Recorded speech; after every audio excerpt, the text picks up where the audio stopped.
ಶ್ರೀ ಗುರುಗಣಾಧಿಪತಯೇ ನಮಃ.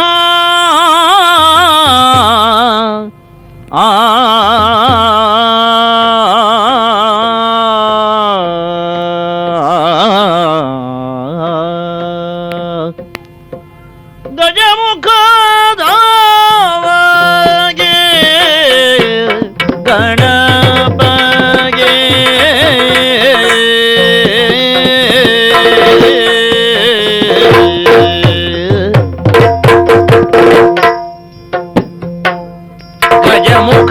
ಗಜಮುಖದವಗೆ ಗಣಪಗೆ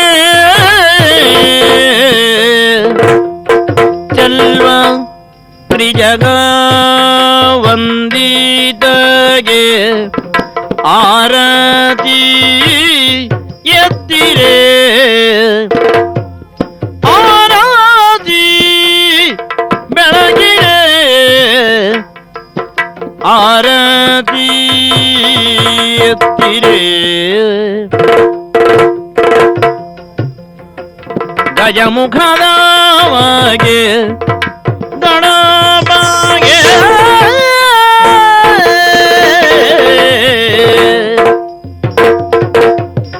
ಕರದೊಳ್ಳು ಪರಶು ಪಾಶಾಂಕುಶಧರನಿಗೆ ಹರುಷದಿ ಭಕ್ತರ ಪೊರೆವಗೆ ಉರಗಭೂಷಣನ ಸುಕುಮಾರ ಗಜವದನನ ಚರಣ ಕಮಲಕ್ಕೆ ಆರತಿ ಎತ್ತಿರೆ ಆರತಿ ಬೆಳಗಿರೆ ಆರತಿ ಎತ್ತಿರೆ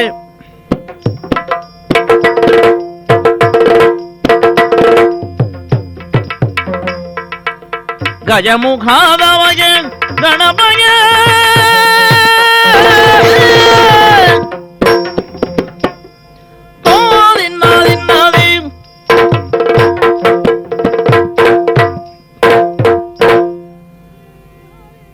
ಶ್ರೀಹರಿಯ ನೆನೆವುದಲಿ ಶ್ರೀಹರಿಯ ನೆನೆವುದ ಸುಶರ್ಮಕನು ದಿನ ದಿನದಿದ ಬ್ರಹ್ಮವೃತ್ತಿಯೊಳಿರುತ್ತಿರಲು ಮುಂಗತೆಯ ಏನೊರೆವೆ ಇತ್ತ ಸುಶರ್ಮಕ ಎಂಬ ನಾಮಕನು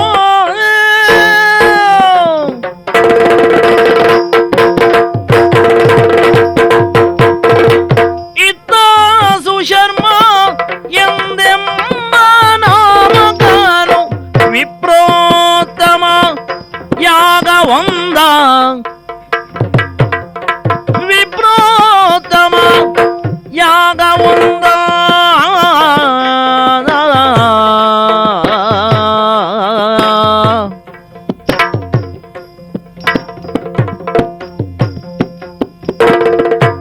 ಉತ್ತಮ ತೆರದಿ ಪೂರೈಸಿ ಯಾಗವ ಉತ್ತಮ ತೆರದಿ ಪೂರೈಸಿ ಸಾಮಗ್ರಿಯ ಹೊತ್ತು ಬಂದನು ಮನೆಗೆ ಸಾಮಗ್ರಿಯ ಹೊತ್ತು ಬಂದನು ಮನೆಗೆ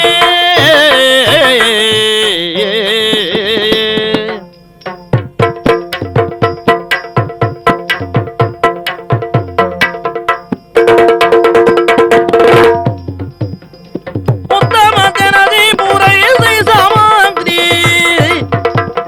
ಹೊತ್ತು ಬಂದನು ಮನೆಗೆ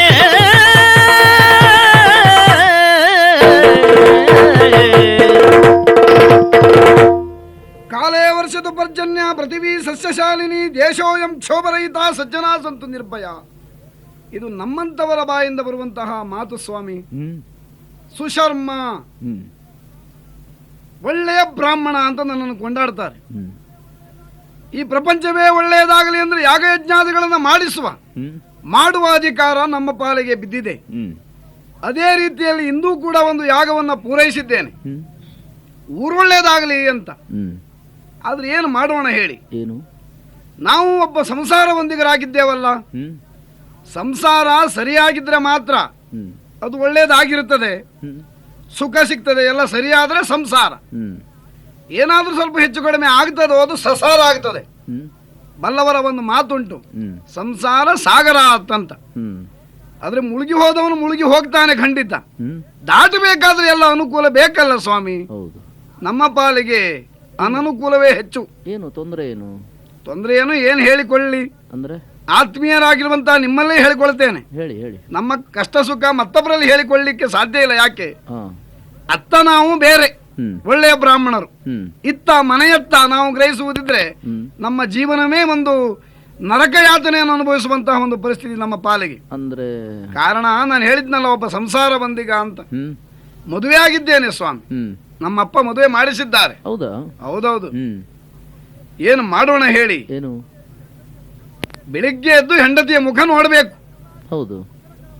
ಎಲ್ಲಾ ಕಾರ್ಯವೂ ಮಂಗಳಕರವಾಗುತ್ತದೆ, ಹ್ಮ್ ನಿಮ್ಮಂತವರು ಆಡುವ ನುಡಿ. ಹ್ಮ್ ಆದ್ರೆ ನನ್ನ ಹೆಂಡತಿಯ ಮುಖ ನೋಡಿದ್ರೆ ಆ ದಿವಸ ಇಡೀ ಮತ್ತೆ ನೋಡುವುದು ಬೇಡ, ಕೇಳುವುದು ಬೇಡ ಹ್ಮ್ ಅಂತ ಅನಿಷ್ಟ ಸಂಪ್ರದಾಯಗಳೇ ಹೆಚ್ಚು ನಮ್ಮ ಪ್ರಾಪ್ತಿಸ್ತದೆ ಹೌದಾ ಎಂದು ಹ್ಮ್ ನಾನು ತಿಳ್ಕೊಳ್ಳುವುದು. ಹ್ಮ್ ಯಾಕೆ ಹೀಗಾಯ್ತು ಯಾಕೆ ಅಂತ ನಮ್ಮ ಪ್ರಾರಬ್ಧ. ಹ್ಮ್ ಹೆಂಡತಿಯನ್ನು ಸ್ವಲ್ಪ ವರ್ಣಿಸೋಣವೇ? ಹಾ ಅವಳ ಮುಖವೋ ಹೇಗೆ? ಮುಖ ಅಂದ್ರೆ ಅರ್ಧಚಂದ್ರಾಕೃತಿ. ಹಾ ಅರ್ಥ ಆಯ್ತಾ ನಿಮಗೆ? ಅಂದ್ರೆ ಅಂದ್ರೆ ಪೂರ್ಣ ಮುಖ ಅಲ್ಲ, ಅಂದ್ರೆ ಸಣ್ಣಗೆ ಅಂತ ಅರ್ಥ. ಹೌದಾ? ಹಾ. ಹ್ಮ್ ಅವಳ ವರ್ಣವೇ ಹ್ಮ್ ವಲಯ ಬದಿಯಲ್ಲಿದ್ದಂತಹ ಗೋಡೆ. ಅಂದ್ರೆ ಮತ್ತೆ ವರ್ಣಿಸುವುದು ಬೇಡಲ್ಲ. ಅಷ್ಟು ಕಪ್ಪು. ಹಾ, ಹ್ಮ್ ಕಪ್ಪು. ಹಾ, ಕಪ್ಪಾದ್ರೆ ಅಡ್ಡಿಲ್ಲ, ಹ್ಮ್ ಲಕ್ಷಣ ಆದ್ರೂ ಉಂಟೋ? ಹೌದಪ್ಪ. ಮೂಗು ಅಂತ ಹೇಳಿದ್ರೆ ಎಲ್ಲ ಒಲೆ ಇದ್ದ ಹಾಗೆ, ಹ್ಮ್ ಸೊಟ್ಟ ಮೂಗು, ಹ್ಮ್ ಮೂಗಿನ ಹೊಳ್ಳೆಗಳು ಹಾಗೆ. ಹ್ಮ್ ಹಲ್ಲು ಹ್ಮ್ ಏನು ಮಾಡೋಣ ಹೇಳಿ? ಹ್ಮ್ ಕೃಷಿಕನಾದ್ರೆ ಇದನ್ನೇ ಉಪಯೋಗಿಸ್ತಿದ್ದ ಹಾರೆಯಾಗಿ. ಹ್ಮ್ ಅಂದ್ರೆ ಕೋರೆ ಹಲ್ಲುಗಳು ಎರಡು ಹೌದಾ? ಹೀಗೆ ಹ್ಮ್ ನೋಡಿದ್ರೆ ವಿಕಾರ ವದನಳಾಗಿ. ಹ್ಮ್ ಅವಳು ಏನಾದ್ರೂ ಹತ್ತಿರ ಬಂದ್ರೆ ಹ್ಮ್ ನಾನಂತೂ ಸಹಿಸಿಕೊಳ್ತೇನೆ, ಹ್ಮ್ ಆದ್ರೆ ಬೇರೆಯಾದ್ರೂ ಹೆದರಿಕೊಂಡು ಓಡಿ ಹೋಗಬೇಕು. ಹೌದಾ? ಹಾ, ಹ್ಮ್ ಇಷ್ಟಾದ್ರೂ ತೊಂದರೆ ಇಲ್ಲ. ಹ್ಮ್ ಎಲ್ಲಿ ಆದ್ರೂ ಅವಳು ಗುಣಸ್ವಭಾವ ಒಳ್ಳೇದಿದ್ರೆ, ಹ್ಮ್ ದೇವರೇ ಒಳ್ಳೆ ಹೆಂಡತಿಯನ್ನು ನೀನು ಕೊಟ್ಟಿದ್ಯಾ ಅಂತ ನಾನು ಒಪ್ಕೊಳ್ತಿದ್ದೆ. ಹ್ಮ್ ಆದ್ರೆ ಏನು ಮಾಡೋಣ? ಏನು? ಗುಣವೂ ಹಾಗೆ. ಅಂದ್ರೆ ರೂಪವತಿ ಅಲ್ಲದಿದ್ರೂ ಗುಣದಲ್ಲಿ ಆದ್ರೂ ಗುಣವಂತೆ ಅಂತ ನಾನು ಭಾವಿಸೋಣವೇ? ಹ್ಮ್ ಒಂದಕ್ಕೆರಡು, ಹ್ಮ್ ಒಂದು ಮಾತಾಡಿದ್ರೆ ಎರಡು. ಹ್ಮ್ ಈ ಕೆಲಸ ಮಾಡುವಂತ ಹೇಳಿದ್ರೆ ಆ ಕೆಲಸ ಮಾಡಿ ಮುಗಿಸ್ತಾಳೆ. ಹೌದಾ? ತದ್ವಿರುದ್ಧ ಹ್ಮ್ ಅಂತ ಹೆಂಡತಿಯನ್ನು ಕಟ್ಟಿಕೊಂಡಿದ್ದೇನೆ ಸ್ವಾಮಿ. ಆದ್ರಿಂದ ಸಂಸಾರದಲ್ಲಿ ಹ್ಮ್ ಒಂದು ಮುಖ ಇದು. ಬ್ರಾಹ್ಮಣರೇ, ಆ ನಿಮಗೆ ಮೊದಲು ಗೊತ್ತಾಗ್ಲಿಲ್ವಾ? ಸ್ವಾಮಿ, ಹ್ಮ್ ಪರಂಪರೆ ಅಂತ ಒಂದಿದೆ, ಏನು? ಹಿರಿಯರು ಆಚರಿಸಿಕೊಂಡಿರುವಂತಹ ಒಂದು ನೀತಿ ಅದು. ಹ್ಮ್ ಆ ರೀತಿಯಲ್ಲೇ ನಾವು ಮದುವೆ ಆದವರು. ಹಾ ಏನು ಮಾಡೋಣ? ಹ್ಮ್ ನಮ್ಮಪ್ಪ ನೋಡಿದ್ದು ನನ್ನ ಹೆಂಡತಿಯನ್ನ, ಹ್ಮ್ ಅಂದ್ರೆ ಮದುವೆ ಆಗುವ ಮೊದಲು ಹಾ ಇವಳನ್ನೇ ಕಟ್ಟಿಕೊಳ್ಳಬೇಕು, ಇದು ಸಂಪ್ರದಾಯ ಅಂತ ಹೇಳಿದ್ರು. ಹ್ಮ್ ಕೊರಡಿಗೆ ಹೂಮಾಲೆ ಹಾಕುವ ಮೊದಲು ನಾನು ಅವಳನ್ನು ನೋಡ್ಲಿಲ್ಲ. ಹ್ಮ್ ಆಮೇಲೆ ನೋಡಿ ಆಯ್ತಲ್ಲ, ಪದ್ಧತಿ, ಹೌದು. ಪರಂಪರೆ, ಹ್ಮ್ ಕೈ ಹಿಡಿದ ಮೇಲೆ ಬಿಡ್ಲಿಕ್ಕೆ ಆಗುವುದಿಲ್ಲ. ಹಾ ಒಟ್ಟಾರೆ ಸಂಸಾರ ಹೂಡಿದೆವು ನೋಡಿ. ಹ್ಮ್ ಹೀಗಾಯ್ತು. ತಾಪತ್ರಯವೇ ತಾಪತ್ರಯ. ಹ್ಮ್ ಆದ್ರೂ ಇಂತಹ ಹೆಂಡತಿಯಲ್ಲಿ ನಾನೊಬ್ಬ ಮಗನನ್ನು ಪಡೆದಿದ್ದೇನೆ ಸ್ವಾಮಿ. ಯಾಕೆ ಉದ್ಗಾರ? ಬ್ರಾಹ್ಮಣರೇ, ಹ್ಮ್ ಇಂಥ ಹೆಂಡತಿ ಅಂದ್ರೆ ನೀವು ಈಗಷ್ಟೇ ವರ್ಣನೆ ಮಾಡಿದ್ರಲ್ಲ, ಇಂತಹ ಹೆಂಡತಿಯಲ್ಲಿ ಅದೇ ಉದ್ದ ಹಲ್ಲು, ದೊಡ್ಡ ಮೂಗು, ಕಪ್ಪು ಬಣ್ಣ, ಹೌದು, ಇಂಥ ಹೆಂಡತಿಯಲ್ಲೂ ನೀವು ಹಾ ಆಲೋಚನೆ ಮಾಡೋದು ಬೇಡ ನೀವು. ಏನೋ ಕರ್ತವ್ಯ ಪರತೆ, ಹ್ಮ್ ಕರ್ತವ್ಯಕ್ಕಾಗಿ ಹ್ಮ್ ಧರ್ಮ ಪ್ರಜಾ ಸಂಪದ್ ಪ್ರತ್ಯರ್ಥಂ ಹ್ಮ್ ಹೇಳಿದ್ರಲ್ಲ. ಕೈ ಹಿಡಿದ ತಪ್ಪಿಗಾಗಿ ಒಂದು ಸಂತಾನ ಪಡೆದಿದ್ರೆ ಪಿತೃಗಳು ನರಕಯಾತನೆಯನ್ನು ಅನುಭವಿಸ್ತಾರೆ ಅಂತ. ಹ್ಮ್ ಅದನ್ನು ಒಬ್ಬ ಗಂಡು ಮಗನನ್ನು ಪಡೆದಿದ್ದೇನೆ. ಗಂಡು ಮಗ ಇದ್ದಾನ ಹಾ, ಅಂದಮೇಲೆ ತೊಂದರೆ ಇಲ್ಲಲ್ಲ. ತೊಂದರೆ ಇಲ್ಲ. ಹ್ಮ್ ಮಗ ಹುಟ್ಟಿದ್ದಾನೆ, ಹೆಂಡತಿ ಹೇಗೆ ಇರ್ಲಿ, ಹ್ಮ್ ಮಗ ಆದ್ರೂ ಒಳ್ಳೆಯವನಿದ್ರೆ ಹೇಗೆ ಆ ಮಗನ ಹೊಡೆತ ಹೊಡೆತ. ಹೌದಾ? ಹಾ, ಹ್ಮ್ ಮಗನನ್ನು ನಂಬಿಕೊಂಡು ಹೋದ್ರೆ ಊರಲ್ಲಿ ನನಗೆ ಹೊಡೆತ ಅಂತ ನನ್ನ ಮಗ. ಅಂದ್ರೆ ಸುಗುಣ ಸಂಪನ್ನ, ಹೌದಾ? ಏಕಗುಣಹೀನ. ಹ್ಮ್ ಅಂದ್ರೆ ಅಪ್ಪನ ಮಾತೊಂದು ಕೇಳುವುದಿಲ್ಲ. ಹಾ ಮಾತಾಡಿಸಿದ್ರೆ ಸಾಕು, ಅರಳು ಹೋಲಿಸಿದ ಹಾಗೆ ಹೌದಾ? ಪಟ ಪಟ ಪಟ ಪಟ ಮಾತಾಡ್ತಾನೆ. ಹ್ಮ್ ತಲೆ ತಿನ್ನುವ ಮಾತೆ, ಹೌದಾ? ಇನ್ನೊಬ್ಬರಿಗೆ ಅರ್ಥ ಆಗುದಿಲ್ಲ, ಅವನಿಗೆ ದೇವರಾಣೆ ಗೊತ್ತಾಗುದಿಲ್ಲ ಹ್ಮ್ ಅಂತ ನನ್ನ ಮಗ. ಹ್ಮ್ ಸಂಸಾರದ ಒಂದು ಮುಖ ಅದಾದ್ರೆ ಒಂದು ಮತ್ತೊಂದು ಮುಖ ಇದು. ಹ್ಮ್ ಈ ಮುಖವನ್ನು ನಿಮ್ಗೆ ತೋರಿಸೋಣ ಅಂತ ಹೊರಟು ನಿಂತಿದ್ದೇನೆ. ಹೌದಾ? ಹೌದೌದು. ಹ್ಮ್ ಮಗನೇ ಸುದೇವ, ಬ್ರಾಹ್ಮಣ್ರೆ, ಆ? ಅದೇನದ ಆಚೆ ಏನೋ ಕೂಗಿದಾಗಾಯ್ತಲ್ಲ? ನೀವೇನ್ ತಿಳ್ಕೊಂಡ್ರಿ? ಕೂಗಿದ್ದಂದ್ರೆ ಏನೋ ನಿಮ್ಮ ಮನೆಯಲ್ಲಿ. ಓಹೋ, ಅರ್ಥ ಆಯ್ತು ಬಿಡಿ. ಸ್ವರ ಸ್ವಲ್ಪ ಹಾಗೆ. ಹ್ಮ್ ಏನು ಮಾಡೋಣ, ಹ್ಮ್ ಅಲ್ಲಿ ಹುಟ್ಟಬೇಕಿತ್ತು, ಇಲ್ಲಿ ಹುಟ್ಟಿದೆ. ಹ್ಮ್ ಏನು ಮಾಡೋಣ? ಮಗನೇ ಏನ್ ಮಾಡ್ತಾ ಇದ್ದೀವಿ ಅಲ್ಲಿ? ಬಾರೋ ಮಗನೇ, ಬಾ ಬಾ. ಆ? ಏನು ಅದು? ಸಣ್ಣ ಮಕ್ಕಳ ಹಾಗೆ ಹೆಬ್ಬೆರಡನ್ನ ಬಾಯೊಳಗೆ ಹಾಕಿ ಚಿಪ್ತಾ ಇದೆಯಲ್ಲ? ನನ್ನ ಬಾಯೊಳಗೆ ಹಾಕೊಂಡಿದೆ ಬಿಟ್ಟು ನಿಮ್ ಬಾಯೊಳಗೆ ಹಾಕಿಲ್ಲಪ್ಪಯ್ಯ. ಅದೊಂದು ಉಪಕಾರ ಮಾಡಿದ್ದಿ. ನೀವ್ಯಾಕೆ ತಲೆ ಬಿಸಿ ಮಾಡ್ಕೊಳ್ಳುವುದಪ್ಪಯ್ಯ? ಬ್ರಾಹ್ಮಣ್ರೆ, ಆಚೆ ಕೂಗಿದ್ದು ಇದೆಯಾ? ಸ್ವಾಮಿ, ಇದೆಲ್ಲ ಇವನು. ಏನು ಇದು ಒಳ್ಳಿಕ್ಕೆ ನಾನೇನು ಪ್ರಾಣಿಯೋ?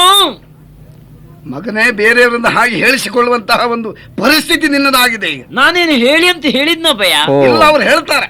ನೀನು ಪ್ರಾಣಿ ಅಲ್ಲ, ಮತ್ತೆ ಮಾಣಿ. ಮಾನಿ ಹಾ, ಮಾನೆ ಅಪ್ಪಯ್ಯಗೆ, ನಿಮ್ಗಲ್ಲ. ಬರೇ ಮಾಣಿ ಅಲ್ಲ, ನೀನು ರಗಳೆ ಮಾಣಿ. ರಗಲೇ ಬೇಡಪ್ಪಯ್ಯ. ಈಗೇನಪ್ಪಯ್ಯ ಇಷ್ಟು ಬೇಗ ಬಂದ್ಬಿಡ್ತೀರಿ ನೀವು?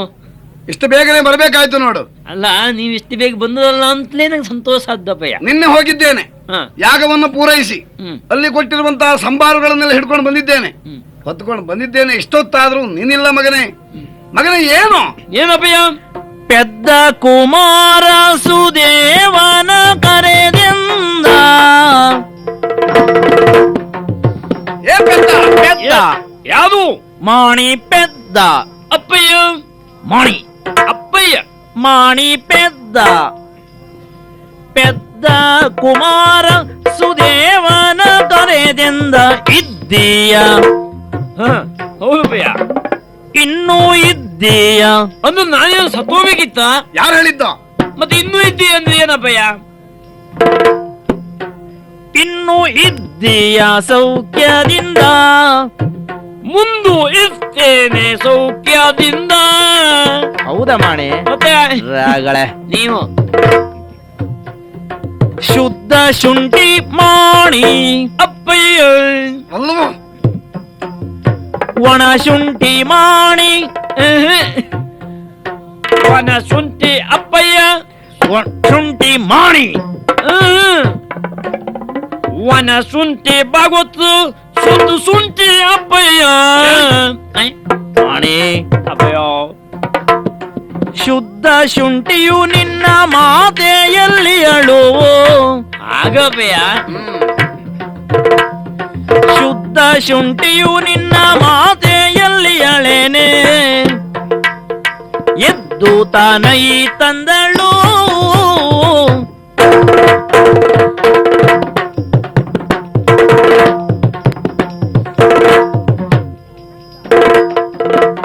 ಪೆದ್ದ ಮಾಣಿ ಪೆದ್ದ. ಅಪ್ಪಯ್ಯ. ಪೆದ್ದ ಕುಮಾರ ಸುದೇವನ ಕರೆದಿಂದ ಇದ್ದೀಯ. ಇನ್ನೂ ಇದ್ದೀಯ. ತೊಂದರೆ ಇಲ್ಲ. ಇದ್ದೀಯ ಸೌಖ್ಯದಿಂದ. ಹಸಿ ಶುಂಠಿ ಮಾಣಿ. ವನ ಶುಂಠಿ ಬಾಗೋತು. ನಿನ್ನ ತಲೆ. ಒಣ ಶುಂಠಿ ಮಾಣಿ. ಅಪ್ಪಯ್ಯ. ಶುದ್ಧ ಶುಂಠಿಯು ನಿನ್ನ ಮಾತೆಯಲ್ಲಿ ಎಳೆನೆ. ಎದ್ದು ತನೈ ತಂದಳು.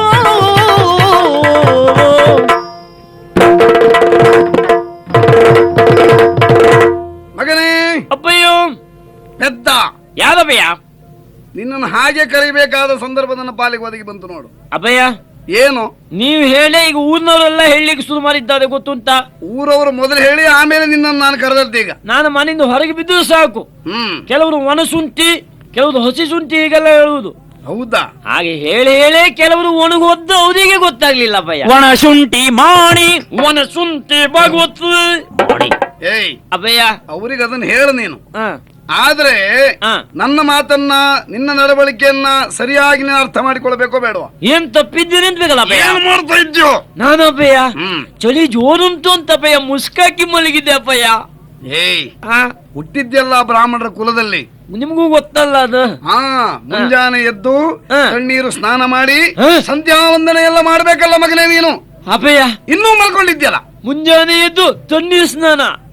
ಅಪ್ಪಯ್ಯ ಚಳಿ ಹೊರತಂದ್ರೆ ಹೇಗುಂಟು ಅಂತ ನಾನು ಕೊಂಬಳಿ ಹೊದ್ಕೊಂಡು ನನಗೆ ಸಾಕಾಗ್ಲಿಲ್ಲ. ತಣ್ಣೀರ್ ಸ್ನಾನ ಮಾಡೋದು ಹೇಗಪ್ಪಯ್ಯ? ಬ್ರಾಹ್ಮಣರಿಗೆ ಚಳಿ ಇಲ್ಲ ಅಂತ ಪ್ರತೀತಿ ಗೊತ್ತುಂಟ ನಿನಗೆ? ಹಾಗಿದ್ರೆ ಬ್ರಾಹ್ಮಣರಿಗೆ ಚರ್ಮ ಉಂಟು ಹೇಳೋದು ಗೊತ್ತಿಲ್ವ ಅಪ್ಪಯ್ಯ? ಸಹಿಷ್ಣುತೆ ಬ್ರಾಹ್ಮಣರಲ್ಲಿ ಮನೆ ಮಾಡಿಕೊಂಡಿರ್ಬೇಕು, ಗೊತ್ತುಂಟಾ? ಅದು ನಮ್ಮ ಮನೆ ಒಳಗುಂಟು ಬಿಟ್ಟು ನನ್ನ ಹತ್ರ ಇಲ್ಲ ಅಪ್ಪಯ್ಯ. ನಿನಗೆ ಭರಿಸಬೇಕಾಗಿದೆ. ಅನ್ನದೆ ಏನು ಏನು ಎಷ್ಟು ಸಂಧ್ಯಾ ವಂದನೆ ಮಾಡಬೇಕಾ? ಸಂಧ್ಯಾ ವಂದನೆ ಮಾಡ್ಲೇಬೇಕು. ಯಾಗಪ್ಪಯ್ಯ? ತ್ರಿಸಂಧ್ಯಾ ಅಂದ್ರೆ 3 ಸಂಜೆಗೆ ಒಂದ್ಸಲ. ಹಾಗಲ್ಲ, ಮತ್ತೆ ಬೆಳಿಗ್ಗೆ ಮಧ್ಯಾಹ್ನ ಸಂಧ್ಯಾಕಾಲ. ಓಯ್ ಸಂಧ್ಯಾ ವಂದನೆ ಅಲ್ವಪ್ಪಯ್ಯ? ನಾ ಮೊನ್ನೆ ಮಾಡಿದೆ ಅಪ್ಪಯ್ಯ. ಮೊನ್ನೆ ಮಾಡಿದ್ರೆ ಇವತ್ತು ಮಾಡಬೇಕು. ಅದು ಪ್ರತಿ ದಿವಸವೂ ಮಾಡ್ಬೇಕಪ್ಪಯ್ಯ. ಪ್ರತಿ ದಿವಸ ಸಂಧ್ಯಾ ವಂದನೆ ಮಾಡದೇ ಇದ್ರೆ ಏನಾಗ್ತದಪ್ಪಯ್ಯ? ಶ್ರೇಷ್ಠ ಕುಲದಲ್ಲಿ ಹುಟ್ಟಿರುವಂತಹ ಬ್ರಾಹ್ಮಣನು ಇನ್ನೊಂದು ಜನ್ಮದಲ್ಲಿ ಶೂದ್ರನಾಗ್ತಾನೆ.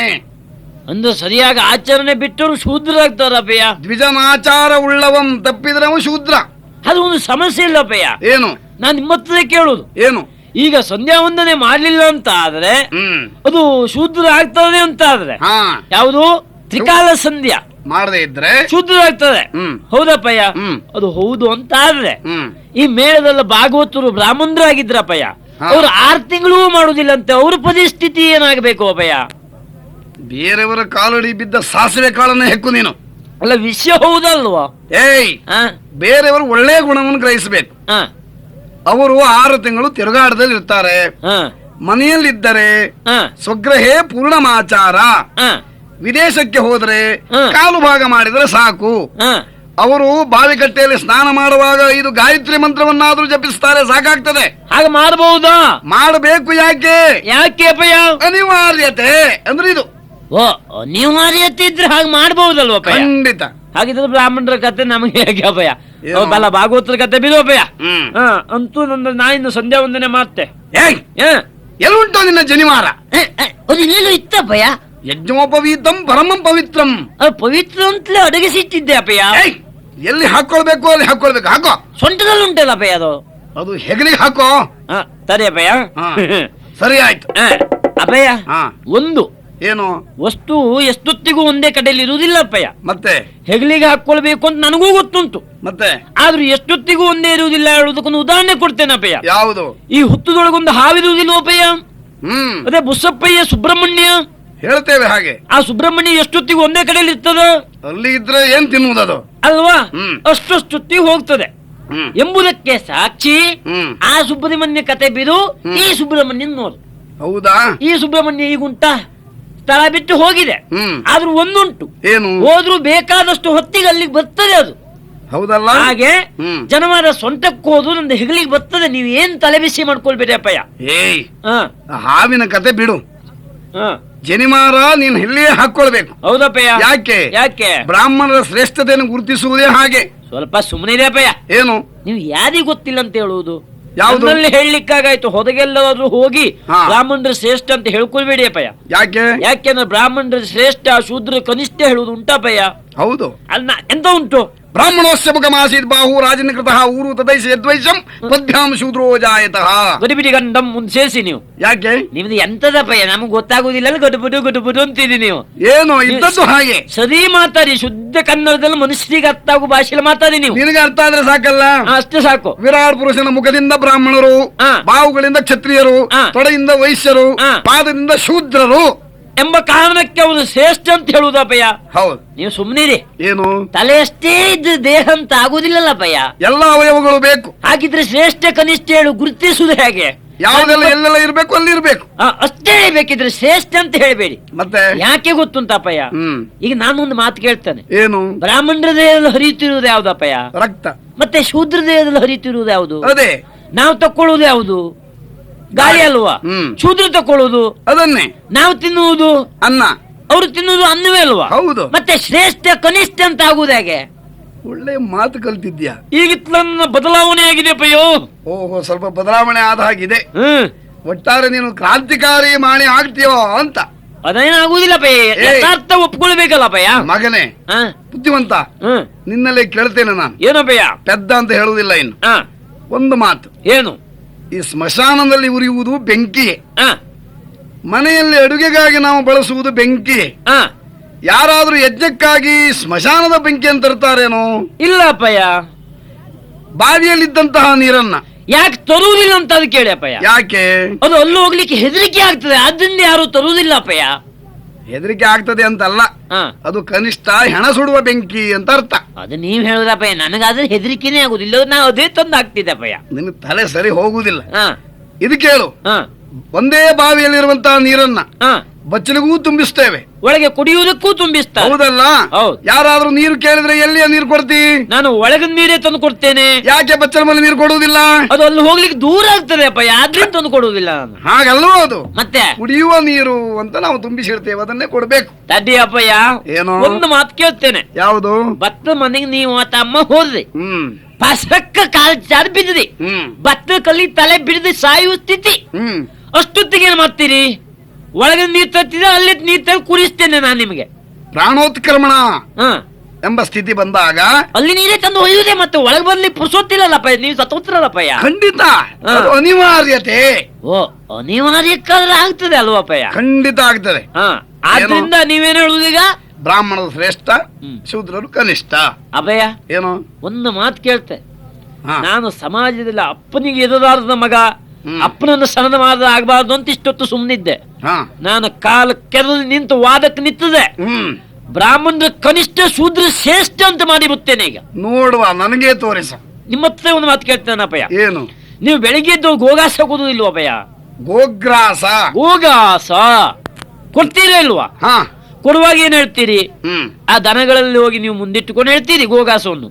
ಓ ನನ್ನ ತಂದೆಯೇ, ಓ ನನ್ನ ತಾಯಿಯೇ, ಇದನ್ನು ಸ್ವೀಕರಿಸು, ನಮ್ಮನ್ನು ಉದ್ಧರಿಸು ಅಂತ ಹೇಳುವುದಿಲ್ವಪ್ಪಯ್ಯ? ಹೌದು. ಅದು ಹೌದು ಅಂತ ಆದ್ರೆ ಗೋವೇ ನಿಮ್ಮ ತಂದೆ ತಾಯಿ ಅಂತಾಯ್ತು. ಖಂಡಿತ ಹಾಗೆ ಪೂಜಿಸ್ತೇವೆ. ಆ ಗೋವನ್ನು ಕಾಪಾಡುವುದು ಯಾರು? ಕಾಯುವುದು ಗೋಪಾಲಕರು. ಗೋಪಾಲಕರು ಅಂತ ಬೇಡ, ಶೂದ್ರರು ಅಂತ ಒತ್ತು ಹೇಳಿ ಅಲ್ವಾ? ಶೂದ್ರರು ಕಾಯ್ತಾರೆ. ಏನಾಯ್ತು ಅಂದವಾಗ ಏನಾಯ್ತು? ಏನಾಯ್ತು? ನಿಮ್ಮ ತಂದೆ ತಾಯಿ ಅದು ಗೋವುಗಳನ್ನು ಶೂದ್ರರೇ ಕಾಯ್ತಾರೆ ಅಂತ ಆದ್ರೆ ಅವರೇ ಶ್ರೇಷ್ಠ ಅಂತ ಆಗ್ಲಿಲ್ವಪ್ಪಯ್ಯ? ನೀವು ಕನಿಷ್ಠ ಅಂತ ಆಗ್ಲಿಲ್ವೋ? ಅಬ್ಬಾ, ಅದೇ ಕಾಯ್ತಾರೆ ನೋಡಿ, ಅದು ಮುಖ್ಯ ವಿಷಯ ನಾವು ನೆನಪಿಟ್ಕೊಳ್ಬೇಕಾದ್ದು. ಕಾಯ್ತಾರೆ ಎಂಬಲ್ಲಿಗೆ ಶೂದ್ರರೇ ಬ್ರಾಹ್ಮಣರಿಗಿಂತ ಶ್ರೇಷ್ಠ, ಅನುಮಾನವೇ ಇಲ್ಲ. ಬಹಳ ಬುದ್ಧಿವಂತನೇನು. ಮತ್ತೆ ನಿನ್ನಲ್ಲೇ ಕೇಳ್ತೇನೆ, ಏನಪ್ಪಯ್ಯ? ನಾವು ರಾತ್ರಿ ಮೂವರು ಮಲಗಿದ್ದಾಗ ನಮ್ಮ ಮನೆಯನ್ನ ನಾಯಿ ಕಾಯ್ತದೆ. ಕಾಯ್ತದೆ ಎಂಬುದಕ್ಕೆ ನಾಯಿಯೇ ಶ್ರೇಷ್ಠ ಅಂತ ಹೇಳಲಿಕ್ಕೆ ಆಗ್ತದಾ? ಶ್ರೇಷ್ಠ ಅಂತ ಹೇಳಿ ಕೈ ಮುಗಿಲಿಕ್ಕೆ ಆಗ್ತದಾ? ನೀನೇ ತಂದೆ ನೀನೇ ತಾಯಿ ಅಂತ ಹೇಳಲಿಕ್ಕೆ ಆಗ್ತದಾ? ಹಾಗೆ ಹೇಳಿದ್ರೆ ನೀನು ನಾಯಿ ಮರ್ಯಾದೆ ಅಲ್ಲ ಮಗನೇ. ಅಭಯ, ನೀವು ಬರ್ಬರ್ತಾ ಎಷ್ಟು ಬುದ್ಧಿವಂತರಾಗೋದ್ರಿ ಅಪ್ಪಯ್ಯ. ನಿನ್ನ ಅಪ್ಪ ಅಲ್ವಾ? ಅಂತೂ ನೀವು ಸುಧಾರಿಸದೆ ಹೇಳುವುದೇ ನಂಗೆ ಜೀವನದಲ್ಲಿ ಒಂದು ಸಮಾಧಾನ ಅಪ್ಪಯ್ಯ. ಅಭಯ, ಅಭಯ, ಅದಿಲ್ಲ. ತುಸ್ತದೆ ಮಾಡ್ಕೊಳ್ತಾ ಇದ್ಯಾ? ತುಸ್ತದೆ ಅಪ್ಪಯ್ಯ. ಏನು ಜನಿವಾರದಿಂದ ಬೆನ್ನು ತುರ್ಸ್ಕೊಳ್ತಾ ಇದೆಯಲ್ಲ? ಹೌದಪ್ಪಯ್ಯ. ಯಾಕೋ? ಜನವರದಲ್ಲಿ ತುರ್ಸ್ಕೊಳ್ಳೋದು. ತುರ್ಸ್ಕೊಳ್ಬಾರ್ದು, ಕೈಲಿವೇನು? ಅದೇ ಅಪ್ಪಯ್ಯ, ಅನಿವಾರ್ಯತೆ ಅಂದ್ರೆ ಇದು. ಅಂದ್ರೆ ಕೈಲೇ ತುರ್ಸ್ಕೊಳ್ಬೇಕು ಅಂತ ನನಗೂ ಗೊತ್ತುಂಟು. ಆದ್ರೆ ಕೈ ಹೋಗದೆ ಹೋದ್ರಿಂದ ಜನವಾರದಲ್ಲಿ ತುರ್ಸ್ಕೊಳ್ತಾ ಇದ್ದೇನೆ.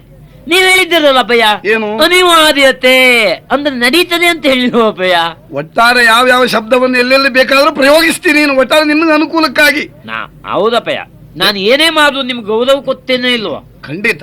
ನಾನು ಎದ್ದು ನಮಸ್ಕಾರ ಮಾಡುದಿಲ್ವಪ್ಪಯ್ಯ? ಮಾಡ್ತಿ. ಯಾಕೆ ನಮಸ್ಕಾರ ಮಾಡುವುದು ಹೇಳಿ? ಯಾಕೆ ಹೇಳಿ ನೋಡುವ. ರಾತ್ರಿ ನಾನು ನೀನು ಒಟ್ಟಾರೆ ಮಲ್ಕೊಂಡಾಗ ಎಲ್ಲಿಯಾದ್ರೂ ಒಪ್ಪಿತಪ್ಪಿ ನಿನ್ನ ಕಾಲು ನನ್ನ ಮೈ ಮೇಲೆ ಬಂದಾಗ ಆ ಪ್ರಾಯಶ್ಚಿತ್ತಕ್ಕಾಗಿ ಬೆಳಗಾತಿ ಎದ್ದು ಕಾಲು ಮುಟ್ಟಿ ನಮಸ್ಕಾರ ಮಾಡಬೇಕು. ಅದಕ್ಕೆ ನಮಸ್ಕಾರ ಮಾಡುವುದಾ? ಅಲ್ಲದೆ ಮತ್ತೇನು? ನನಗೆ ಈಗ ಗೊತ್ತಾಯ್ತಪ್ಪಯ್ಯ. ಏನು? ದಿವ್ಸ ಅಮ್ಮ ನಿಮ್ಗೆ ಯಾಕೆ ಕೈ ಮುಗಿತಾಳೆ ಬೆಳಿಗ್ಗೆ ಎದ್ದವಳು ಅಂತ? ರಾತ್ರಿ ಕಾಲ್ ತಾಗಿಸುದು ಬೆಳಿಗ್ಗೆ ಕೈ ಮುಗಿಯುದು, ರಾತ್ರಿ ಕಾಲ್ ತಾಗಿಸುದು ಬೆಳಿಗ್ಗೆ ಕೈ ಮುಗಿಯುದು. ಹಾಗೆಲ್ಲ ಹೇಳ್ಬೇಡ. ವಿಷಯ ಹೌದಲ್ಲ ಭಯ, ಅದು ನಿಯಮ. ನಿಯಮ ನಿಯಮ. ರಾತ್ರಿ ಕಾಲ್ ತಾಗಿಸುವುದು ನಿಯಮ, ಬೆಳಿಗ್ಗೆ ಕೈ ಮುಗಿಯುವುದು ನಿಯಮ. ಹಾಗಲ್ವೋ? ಹೆಂಡತಿಯಾದವಳು ಗಂಡನ ಪಾದ ಮುಟ್ಟಿ ನಮಸ್ಕಾರ ಮಾಡಿ ಎಲ್ಲಾ ಕರ್ತವ್ಯದಲ್ಲಿ ಭಾಗಿಯಾಗಬೇಕು. ಮತ್ತೆ ಯಾಕೆ ಗಂಡನ ಪಾದವೇ ಯಾಕೆ ಮುಟ್ಟಿ ಕೈ ಮುಗಿಬೇಕಪ್ಪಯ್ಯ? ಗಂಡನೇ ಅವಳ ಪಾಲಿಗೆ ದೇವರು ಅಂತ. ಅಂದ್ರೆ ಗಂಡನಿಗೆ ಕಾಲ್ ತಾಗಿಸದ್ರಿಂದ ಆಯ್ತು ಮಾರಾಯ, ಹಾಗೆ ಒಪ್ಪಿಕೊಳ್ಳೋಣ. ರಗಳೆ. ಮಾಣಿ, ಎಷ್ಟೊತ್ತಾಯ್ತು ನಾವಿಲ್ಲಿಗೆ ಬಂದು? ಬಹಳ ಹೊತ್ತಾಯ್ತು. ಎಲ್ಲಿದ್ದಾಳೆ ಅವಳು? ಯಾವುದು? ಅವಳು ಒಣ ಸುಂಟಿ. ಯಾರಮ್ಮ ಒಣ ಸುಂಟಿ? ನಿನ್ನಮ್ಮ ಮಹಾಕಾಳಿ. ಅಭಯ, ಕೂಗಬೇಡಿ. ಯಾಕೆ? ಎಲ್ಲಾದ್ರೂ ಅವಳು ಬಂದು ಬುತ್ತದೆ, ನೀವು ಕೂಗುತ್ತಿದ್ದಾಗ ಇದ್ದಕ್ಕಿದ್ದಾಗ ನಿಮ್ಮ ಸ್ವರ ಸಣ್ಣದ್ದು ನಿಮಗೂ ಗೊತ್ತಿರುವುದಿಲ್ಲ ನಿನ್ನ ಅಮ್ಮನಿಗೆ ನಾನು ಹೆದರ್ತೇನೇನು ಅಂದ್ರೆ ನೋಡುವ. ಯಾರು ಅಮ್ಮನ ಒಣಸುಂಟಿಯ ನೋಡುವ. ನೆತ್ತಿಗೇರಿದ ಬಿತ್ತ ಇಳಿಯಲಿಲ್ಲವೇ ಇನ್ನೂ, ನೆತ್ತಿಗೇರಿದ ಬಿತ್ತ ಇಳಿದಿಲ್ಲವೇ, ಇಲ್ಲಿ ಸತ್ತರು ಕೇಳುವರಿಲ್ಲ, ಯಾರು ಸತ್ತರು ಮಾಣಿ ಸತ್ತರು, ಸತ್ತರು ಮಾಣಿ ಸತ್ತರು, ನಾನಲ್ಲ ಇಲ್ಲಿ ಸತ್ತರು ಕೇಳುವರಿಲ್ಲ, ಮತ್ತೆಲ್ಲಿಯಾಗದ ಕರೆಯುಂಟು ಹೇಳಿ, ನಿತ್ಯವೂ ಒಂದೇ ರಾಗ, ನಿತ್ಯವೂ ಒಂದೇ ರಾಗ. ಗಾರ್ಧಪ ಬೈದವಿ ಮತ್ತೆಲ್ಲಿಯಾಗದ ಕರೆಯುಂಟು ಬೆಳೀರಿ, ನಿತ್ಯವೂ ಒಂದೇ ರಾಗ.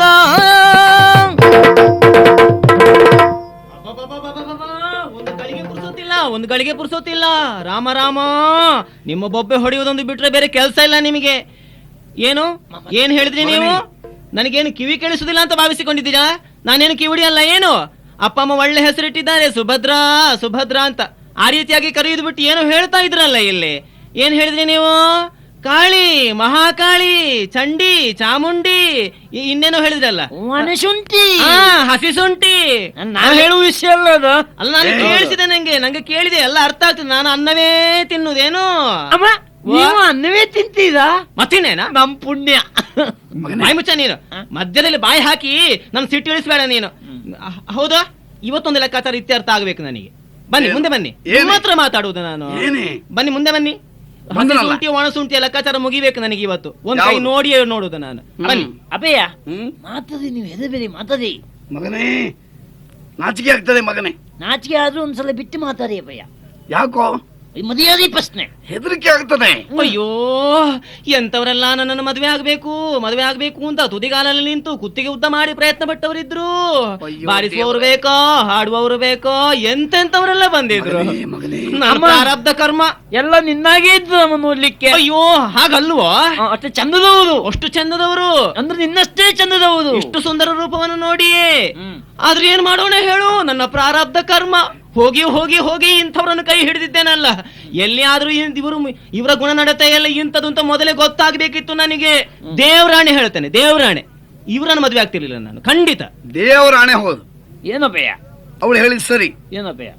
ಎಲ್ಲಿಯಾದ್ರೂ ಅಂತಃಪಟ ತೆಗೆಯುವ ಮುನ್ನ ಇವಳನ್ನು ನಾನು ನೋಡಿದ್ದಿದ್ರೆ ಇವಳನ್ನು ನಾನು ಮದುವೆ ಆಗುತ್ತಿಲ್ಲ ಇತ್ತು. ಅಪ್ಪಯ್ಯ ಏನೋ ನೀವು ಇಬ್ಬರು ಇಂಥವ್ರು ಅಂತ ಗೊತ್ತಾಗದಿದ್ರೆ ನಿಮ್ಮ ಹೊಟ್ಟೆಲ್ ನಾ ಹುಟ್ಟುವುದೇ ಇಲ್ಲಾಗಿತ್ತು. ಮತ್ತೆ ಎಲ್ಲಿ ಹುಟ್ಟುತ್ತಿದ್ಯೋ? ಯಾವ್ದಾದ್ರು ಪ್ರಾಣಿ ಹೊಟ್ಟೆ ಆದ್ರೂ ಇಲ್ಲಾಗಿತ್ತು ಅಪ್ಪಯ್ಯ. ಅದಾದ್ರೂ ಒಳ್ಳೆದಿತ್ತು. ಅಲ್ಲ, ಏನಾಯ್ತೆ? ಗಂಡ ಅಂತ ಹೇಳ್ತಿರಲ್ಲ ನೀವು, ಗಂಡನ ನೀವು. ನಿಮ್ಗೆ ಸ್ವಲ್ಪ ಆದ್ರೂ ಮನೆಯ ಬಗ್ಗೆ ಯೋಚನೆ ಉಂಟಾ ನಿಮಗೆ? ಮನೆಯಲ್ಲೊಬ್ಳು ಹೆಂಡತಿ ಇದ್ದಾಳೆ, ಅಲ್ಲ ಮನೆಯಲ್ಲೊಬ್ಬ ಮಗ ಇದ್ದಾನೆ, ಏನಾದ್ರೂ ಜ್ಞಾನ ಉಂಟಾ ನಿಮಗೆ? ಅಲ್ಲಿ ಸತ್ಯನಾರಾಯಣ ಪೂಜೆ, ಇಲ್ಲಿ ಗಣಹೋಮ, ಅಲ್ಲಿ ಸಾವು, ಸುಡುಗಾಡು, ಶಾರದಾ, ಎಲ್ಲ ತಿರುಗಾಟವೇ ಆಯ್ತು ನಿಮಗೆ, ತಿರುಗಾಟವೇ ಆಯ್ತು. ಹೌದಾ ಸ್ವಾಮಿ?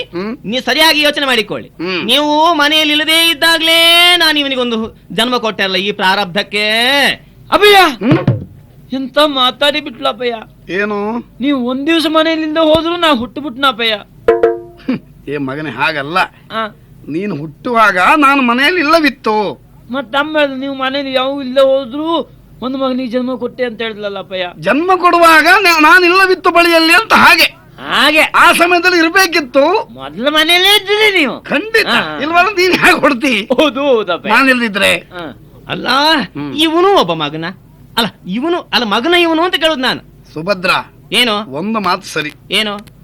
ಒಬ್ಬ ಮಗ ಮಗನಲ್ಲ, ಒಂದು ಬಟ್ಟೆ ಬಟ್ಟೆಯಲ್ಲ, ಒಂದು ಕಣ್ಣಿದ್ರು ಕಣ್ಣಿದ್ದ ಹಾಗೆ ಅಲ್ಲ, ಒಬ್ಬ ಅಪ್ಪ ಇದ್ರು ಅಪ್ಪ ಇದ್ದ ಹಾಗೆ ಅಲ್ಲ. ಅಯ್ಯೋ, ಏನ್ ಹೇಳ್ತಾ ಇದೀಯ ನೀನು? ಮತ್ತೆ ಅಲ್ಲ, ಹೌದೇನೋ? ನಿನಗೆ ಎಷ್ಟು ಅಪ್ಪಂದಿರ್ಬೇಕಾ ನಿನಗೆ? ಅಲ್ಲ, ನನಗೇನು ಗೊತ್ತು, ಅಪ್ಪನೇ ಒಂದ್ ದಿವ್ಸ ದೊಡ್ಡ ದಪ್ಪ ಪುಸ್ತಕ ಬಿಡಿಸ್ಕೊಂಡು ಹೇಳ್ತಾ ಇದ್ರು. ಏನು? ಇದೆ, ಒಬ್ಬ ಮಗ ಅಲ್ಲ, ನೀವೇನೋ ಬಲ್ಲಿದು, ಐದಪ್ಪ ಉಂಟು, ಸುಜನರೇ ಕೇಳಿರು ಅಂತ ಹೇಳ್ತಾ ಇದ್ರು. ನಂಗೇನು ಗೊತ್ತ? ಹೌದೇನೋ? ನೀನ್ ಆ ರೀತಿಯಾಗಿ ಅಪ್ಪ ಬೇಕು ಅಂತ ಹೇಳ್ಬಹುದು. ಅದು ನನಗೇನಾಗ್ತಾರೋ ಅದ್ ನಮ್ಮ ಅಪ್ಪನ ಹತ್ರ ಕೇಳ್ಬೇಕಮ್ಮ ನೀವು. ಮುಚ್ಚೆ ಬಾಯಿ. ತಪ್ಪಲ್ಲ, ಅವನ ಬುದ್ಧಿಗೆ ಹೊಡೆದಂತ ಮಾತು ಹೇಳ್ತಾನೆ. ಏನು? ಮಗನೇ ಓ. ದೇವ, ಓ 5 ಜನ ಅಪ್ಪಂದಿರು ಹೌದು. ಇನ್ನು 4 ಜನ ಎಲ್ಲೋದ್ರಪ್ಪಯ್ಯ? ಜನ್ಮದಾತ ಒಬ್ಬ, ಹಾ. ಅನ್ನದಾತ ಒಬ್ಬ, ಹಾ. ಪ್ರಾಣ ರಕ್ಷಕ ಒಬ್ಬ, ಹಾ. ವಿದ್ಯಾದಾನ ಮಾಡಿದವ ಒಬ್ಬ, ಹಾ. ಉಪನಯನ ಸಂಸ್ಕಾರವನ್ನ ಪೂರೈಸಿದವ ಒಬ್ಬ. ಹೌದಪ್ಪಯ್ಯ. ಈಗ 5 ಜನರು ತಂದೆ ಸಮಾನರು. ಮತ್ತು ಇವೆಲ್ಲರಿಗಿಂತಲೂ ಹಾ. ಶ್ರೇಷ್ಠವಾಗಿ ಎಲ್ಲರೂ ಅಪ್ಪ ಅಂತ ಕರೆಯುವ ಮತ್ತೊಬ್ಬ ಅಪ್ಪ ಇದ್ದಾನೆ, ಯಾವಪ್ಪಯ್ಯ? ಭಗವಂತ. ನೋಡ್ರಿ ಅಮ್ಮ, ಭಾಗವತರು ಒಬ್ರು ಇದ್ದಾರಂತೆ ಕೇಳಿದೆ ಅಮ್ಮ. ಅಯ್ಯೋ ಹಾ. ಭಾಗವತರು ಮತ್ತೆ ಹೇಳ್ಬೇಕು. ಯಾವ ಭಾಗವತರು ಅದು? ಅದು ನೀವ್ ಹೇಳ್ಬೇಕು, ನಂಗೆ ಗೊತ್ತಿಲ್ಲ. ಏಯ್. ಮುಚ್ಚೆ ಬಾಯಿ. ಆ, ಭಾಗವತ ಅಪ್ಪ ಅಲ್ವೋ, ಮತ್ತೆ ಭಗವಂತ ಅಪ್ಪ. ಹಂಗಿದ್ರೆ ತಪ್ಪೋಯ್ತಪ್ಪಯ್ಯ. ಒಂದು ಲೆಕ್ಕದಲ್ಲಿ ಸರಿ. ಏನಪ್ಪಯ್ಯ? ಜೀವಗಳ ಜೀವರಾಶಿಗಳ ಜೋಡಿಸುವವನೇ ಭಗವಂತ. ಹಾ ಈ ಪ್ರಪಂಚವೇ ಒಂದು ರಂಗಮಂದಿರ.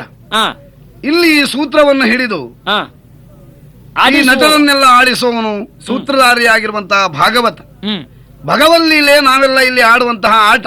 ಹಾ ಆದ್ರಿಂದ ಈ ಸೂತ್ರವನ್ನು ಹಿಡಿದಂತಹ ಭಾಗವತನೇ ಹ್ಮ್. ಭಗವಂತನ ಸ್ವರೂಪ.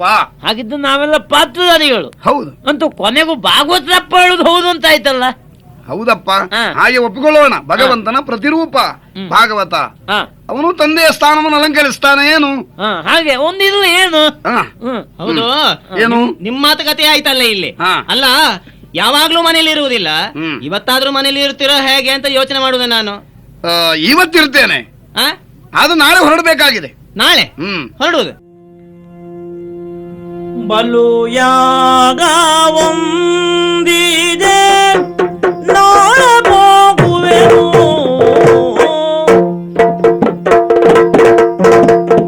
ಬಲು ಯಾಗ ಒಂದಿದೆ ನಾಳೆ ಹೋಗುವೆನು, ನಾನು ಬರ್ತೇನೆ ನಾಳೆ ಹೋಗುವೆನು, ನಾನು ಬರ್ತೇನೆ ನಾನೋರ್ವನೇ ಬೋಬೆನು, ನಾನೊಬ್ಬನೇ ಬರ್ತೇನೆ. ಶೀಲೆ ಕೋಪಿಸಬೇಡ, ಚೀಲ ಕೋಪಿಸಬೇಡ. ಏನು ಇದು? ಚೀಲಪ್ಪಯ್ಯ. ಶೀಲೆ ಲೀಲೆ. ಹಾ ಶೀಲೆ. ಶೀಲೆ ಕೋಪಿಸಬೇಡ, ಶೀಘ್ರ ಜೀಬಹೆನು ಹಲ್ಲ ಕಿರಿಯೂತ ಮಾಡಿ, ಅಭಯ ಏನು ಏನು? ಅಭಯ ಹಲ್ಲ ಕಿರಿಯೂತ ಮಾಡಿ ಅಭಯ ಬರುವೆ ತಾನೆಂದ, ನಾನು ಬರ್ತೇನೆ ಬರುವೆ ತಾನೆಂದ, ನಾನು ಬರ್ತೇನೆ ಸೊಲ್ಲ ಕೇಳೋ ಭೂತ ಸೂತನ ಕರೆದೊಯ್ದ. ಸುಭದ್ರ, ಸ್ವಾಮಿ. ಈ ದಿವಸ ಆದ್ರೂ ಪ್ರೀತಿಯಿಂದ ಮಾತಾಡಿದ್ಯಲ್ಲ ನೀನು. ಹಾ, ನಾಳೆ ಹೋಗ್ಬೇಕು ಅಂತ ಹೇಳಿದ್ದೇನೆ ನಾಳೆ ಕುಶದ್ವೀಪಕ್ಕೆ. ಯಾಕೋ? ಮಹಾಯಾಗ ಒಂದಿದೆ, ಓಹೋ. ಅದಕ್ಕಾಗಿ ಹ್ಮ್. ಈ ದಿವಸ ವಿಶ್ರಾಂತಿ ಪಡೆಯುವುದು, ನಾಳೆ ಬೆಳಗ್ಗೆ ಎದ್ದು ಹೋಗು. ಆ, ಅಭಯ ಏನು? ಅಭಯ ಒಂದು ಮಾತು ಅಭಯ. ಏನು? ಅಭಯ ನೀವು ಬೆಳಗಾದ್ರೆ ನೀವು ಹೋಗ್ತೀರ ಅಭಯ. ಹೌದು. ಅಭಯ ಹ್ಮ್. ಹಾಗಿದ್ರೆ ನಾನು ಬರ್ತೇನೆ ಅಭಯ. ನೀನ್ ಬೇಡವೋ? ಇಲ್ಲ ಅಭಯ ನಾನು ಬರ್ತೇನೆ, ನಾ ಬರ್ತೇ ಅಭಯ, ನಾ ಬರ್ತೇ ಅಭಯ. ನೀನು ಬಂದ್ರೆ ನನ್ನ ಮರ್ಯಾದೆ ಎಲ್ಲ ಹೋಗ್ತದೆ. ಮದುವೆದು ಹೋದ್ರೆ ನಾ ಬಂದು ತೊಂದ್ರೆ ಏನು ಅಭಯ? ನೀನು ಇಲ್ಲ ಸಲ್ಲದ ಕಾರ್ಯನೆಲ್ಲ ಮಾಡ್ತೀಯಲ್ಲಿ. ಯಾಕಪ್ಪಯ್ಯ? ಯಾಕಂದ್ರೆ ಒಂದು ಸರಿಯಾಗಿ ನಿನಗೆ ತಿಳಿದಿಲ್ಲ. ನೀವು ಸುಮ್ಮನಿದೆ ಅಪ್ಪಯ್ಯ, ನಾ ಒಂದು ಮಾತಾಡುದಿಲ್ಲ. ಹೌದಾ? ನಾ ಸುಮ್ಮನಿತ್ತೇನೆ ಅಪ್ಪಯ್ಯ. ಹೌದಾ? ಹಾ ನೀವು ಹೇಳಿದಷ್ಟೇ ಮಾತೆ ಅಪ್ಪಯ್ಯ. ಹಠ ಹಿಡಿತಿ ಅಂತ ಆದ್ರೆ ನಿನ್ನನ್ನು ಕರ್ಕೊಂಡು ಹೋಗ್ತೇನೆ. ಹೌದಪ್ಪಯ್ಯ, ಹೌದು. ಹಾಗೆ ನಾ ಬರ್ತೇನೆ. ಮಾಣಿ ಆ, ಒಂದ್ ಮಾತು ಹೇಳೋ ಅಪ್ಪಯ್ಯನಿಗೆ. ಏನಮ್ಮ? ನನಗೂ ಒಂದು ತಿರುಗಾಟ ಮಾಡ್ಬೇಕು ಅಂತುಂಟು. ಮನೆ ಒಳಗೆ ತಿರ್ಗಾರಿ ಅಮ್ಮ ನೀವು. ಅಯ್ಯೋ ಹಾಗಲ್ಲೋ, ಹಾ. ಜೊತೆಯಲ್ಲಿ ನಾನು ಬರ್ಬೇಕು ಅಂತ. ಅಮ್ಮ ಓ ಬೇಡಮ್ಮ, ಯಾಕೋ? ಅಲ್ಲಿ ನಾವು ಹವಿಸ್ಸನ್ನು ಕೊಡ್ತೇವೆ ದೇವತೆಗಳಿಗೆ. ಹೌದು. ಇಂದಾಯ ಸ್ವಾಹ, ಇದಿಂದಾಯ ಇದನ್ ನಮ್ಮಮ್ಮ, ವಧುನಾಯ ಸ್ವಾಹ, ವಧುನಾಯ ಇದನ್ ನಮ್ಮಮ್ಮ. ಎಂತದ ನಮ್ಮಮ್ಮ? ನೀವ್ ಹೇಳುದಿಲ್ವ ಅಪ್ಪಯ್ಯ? ಇದಂ ನಮ್ಮಮ್ಮ. ನಮ್ಮಮ್ಮನ ಹಾ. ನಮ್ಮಮ್ಮ ಅಂತ ಹವಿಸನ್ ಕೊಡ್ತೇವೆ. ಹಾ. ವರುಣಾಯ ಸ್ವ ಅಂತ ಹೇಳಿದಾಗ ಹ್ಮ್. ಆ ವರುಣ ಹವಿಸನ್ ತಕೊಳ್ಬೇಕು ಅಂತ ಬಂದು ಆ, ಎಲ್ಲಾದ್ರೂ ನಿಮ್ಮ ಮುಖ ನೋಡ್ಬಿಟ್ರೆ, ಆ, ಏನು? ಜೀವ ಇದ್ರೆ ಬಿಕ್ಕೆ ಬೇಕು ತಿಂತೆ ಅಂತ ಓಡಿ ಹೋದ್ರೆ ಅವನು ಹುಡುಕುದಿಲ್ಲ ಅಮ್ಮ ನಾವು. ಅಯ್ಯೋ, ನೀನು ಹೀಗೆ ಹಾಸ್ಯ ಮಾಡ್ತೀಯೇನೋ? ಅಮ್ಮ ನೀವು ಓದು ಬೇರೆ, ನೀವು ಮನೆಯೊಳಗೆ ಇರಿ ಅಮ್ಮ. ಮನೆಯೊಳಗಿರುದ? ನೀವು ಬಂಗಾರ ಇದ್ದಾಗೆ ಅಮ್ಮ, ನೀವು ಪೆಟ್ಟಿಗೆಲಿದ್ರೆ ಚಂದ. ಆಯ್ತು, ಹಾ. ಬೇಡ ಅಂತಾದ್ರೆ ಬೇಡ. ಇವತ್ತಾದ್ರೂ ಪುರುಸೊತ್ತು ಉಂಟಲ್ಲ, ಏನ್ ಮಾಡುದು? ಬನ್ನಿ ಊಟ ಮಾಡಿ ಮಲಗೋಣ. ಆಯ್ತು ಆಯ್ತು ಆಯ್ತು. ಹಾಸಿಗೆ ಹಾಸಿದ್ದೇನೆ. ಹ್ಮ್ ಹಾ, ಅದೇ ಹಾಸಿದ್ದೇನೆ. ಮಲ್ಕೊಳ್ಳುವ. ಇಲ್ಲ ಅಬ್ಬಯ್ಯ, ಅಬ್ಬಯ್ಯ ಹಾ? ನೀವು ಮಂಚದ ಮೇಲೆ ಮಲ್ಕೊಳ್ಳಿ. ಯಾಕೋ? ನಾನು ಅಮ್ಮನ ಒಟ್ಟಿಗೆ ಯಾವತ್ತು ಅಮ್ಮನೊಟ್ಟಿಗೆ ಮಲಗುವುದು. ನನಗೆ ಸ್ಥಳ ಬದಲಾದ ನಿದ್ದೆ ಬರುವುದಿಲ್ಲ. ನಾ ಅಮ್ಮನೊಟ್ಟಿಗೆ ಮಲ್ಕೊಳ್ತೇನೆ. ಮಾಣಿ, ನೀನು ಮೊದಲಿದ್ದಾಗಿಲ್ಲ. ಮಾಣಿ, ಏನು ಮಲ್ಕೊಳ್ಳೋ ಮಂಚದ ಮೇಲೆ. ಯಾಕಬ್ಬಯ್ಯ? ಅಲ್ಲ, ಸುಮ್ನೆ ನೀನು ದೊಡ್ಡವನಾಗಿದ್ದಿ, ಮೇಲೆ ಮಲ್ಕೊಳ್ಳೋ. ಹೋಗ್. ಅಂದ್ರೆ ಯಾಕೆ? ನಾನು ಮೇಲೆ ಮಲಗುವುದಿಲ್ಲ. ನಾನು ಇಲ್ಲೇ ಮಲಗುವುದು. ನಾನು ಸ್ವಾಮಿ ಹಾ ಹಠ ಮಾಡ್ತಾ ಇದ್ದಾನೆ. ಹೌದೌದು. ಮಲ್ಕೊಳ್ಳಿ ಬಿಡಿ, ನಿದ್ದೆ ಬರ್ತದೆ ಬೇಗ. ಆಯ್ತಾಯ್ತು. ಮಲಗುವ. ಸುಭದ್ರ, ಸ್ವಾಮಿ ಗೊರಕೆ ಹೊಡಿತಾ ಇದ್ದಾನೆ, ನಿದ್ದೆ ಬಂತೇನೆ. ಅಯ್ಯೋ, ಅವಸರ ಮಾಡಬೇಡಿ, ನಿದ್ದೆ ಬರ್ತಾ ಇದೆ. ಹಾ ಹಾ, ಬಂತು ಬಂತು. ಮೆಲ್ಲಗೆ. ಏನು ಅಬ್ಬಯ್ಯ, ಕೆಟ್ಟ ಸ್ವಪ್ನ ಬಿದ್ದಬ್ಬಯ್ಯ. ಏನು ಸ್ವಪ್ನವೋ? ಒಬ್ಬ ದೊಡ್ಡ ಹೊಟ್ಟೆವ ಹ್ಮ್. ಸಣ್ಣ ಆನೆ ಅಂತ ಕೊಂಡಬ್ಬಯ್ಯ. ಹ್ಮ್. ಆನೆ ದೇಹದಂತವನು ನನ್ನ ಅಮ್ಮನನ್ನು ತಿಳ್ಲಿಕ್ಕೆ ಬಂದ್ಬಿಟ್ಟಿದ್ದಾನೆ ಅಬ್ಬಯ್ಯ. ಅಷ್ಟೊತ್ತಿಗೆ ನಾನು ಕೂಗದೆ ಅವನು ಓಡಿ ಹೋದ. ಏ ಮಾಣಿ, ಓ ಹಗಲೆಲ್ಲ ತಿರುಗಾಡ್ತಿ, ಎಲ್ಲಿ ಅಂತ ಇಲ್ಲ. ಹಾ ಯಾವುದನ್ನು ಕೆಟ್ಟದನ್ನು ನೋಡ್ಕೊಂಡು ಬಂದಿದ್ದಿ, ಆದ್ರಿಂದ ರಾತ್ರಿ ಹಾಗೆ ಸ್ವಪ್ನ. ಹಾ ಏಯ್, ಓ ಬಿದ್ಕೊಳ್ಳಿ. ಯಾಕಬ್ಬಯ್ಯ? ಸುಭದ್ರ, ಸ್ವಾಮಿ ಈಗ ಖಂಡಿತ ನಿದ್ದೆ ಬಂದಿದೆ. ಬಂದಿದೆ. ನಾನಲ್ಲಿ ಬರುವುದಿಲ್ಲ, ನೀನೇ ಇಲ್ಲಿಗೆ ಬಾ. ನಾನೇ ಬರ್ತೇನೆ. ಇವನಿಗೆ ಏನಾಯ್ತಪ್ಪ? ಅಬ್ಬಯ್ಯ, ಅಯ್ಯೋ ಎಂತ ವಿಕಾರ ರೂಪ ಅಬ್ಬಯ್ಯ. ಕೂದಲು ಬಿಡಿಸ್ಕೊಂಡಂತಿಲ್ಲ, ಮಾರಿಯಮ್ಮನ್ ನೋಡ್ದಾಗ ಕಾಣ್ತಾಳೆ. ಅವಳು ನಿನ್ನ ಕುತ್ತಿಗೆ ಒತ್ತುವುದಕ್ಕೆ ಬಂದಿಲ್ಲ ಅಬ್ಬಯ್ಯ. ನಾನು ಕೂದ ಓದೋಯ್ತು ಅಬ್ಬಯ್ಯ. ಹಾಗಾದ ಸ್ವಪ್ನ. ಒಂದು ಕೆಲಸ ಮಾಡುವ, ಏನು? ನಿದ್ದೆ ಮಾಡುವುದೇ ಬೇಡ. ಇವತ್ತು ಬೆಳಗಾಗುವವರೆಗೂ ನಾವೀಗ ದೇವರ ಭಜನೆ ಮಾಡಿ ಬಿಡುವ. ಏನು ಭಜನೆಯೋ? ನಾನು ಮಾಡ್ತೇನೆ ಅಬ್ಬಯ್ಯ. ಯಾವುದು? ಶಿವ ಶಿವ ಎಂದರೆ ಭಯವಿಲ್ಲ, ಶಿವನಾಮಕ್ಕೆ ಸಾತಿ ಬೇರಿಲ್ಲ, ಶಿವ ಭಕ್ತರಿಗೆ ಪುಸೋತಿಲ್ಲ.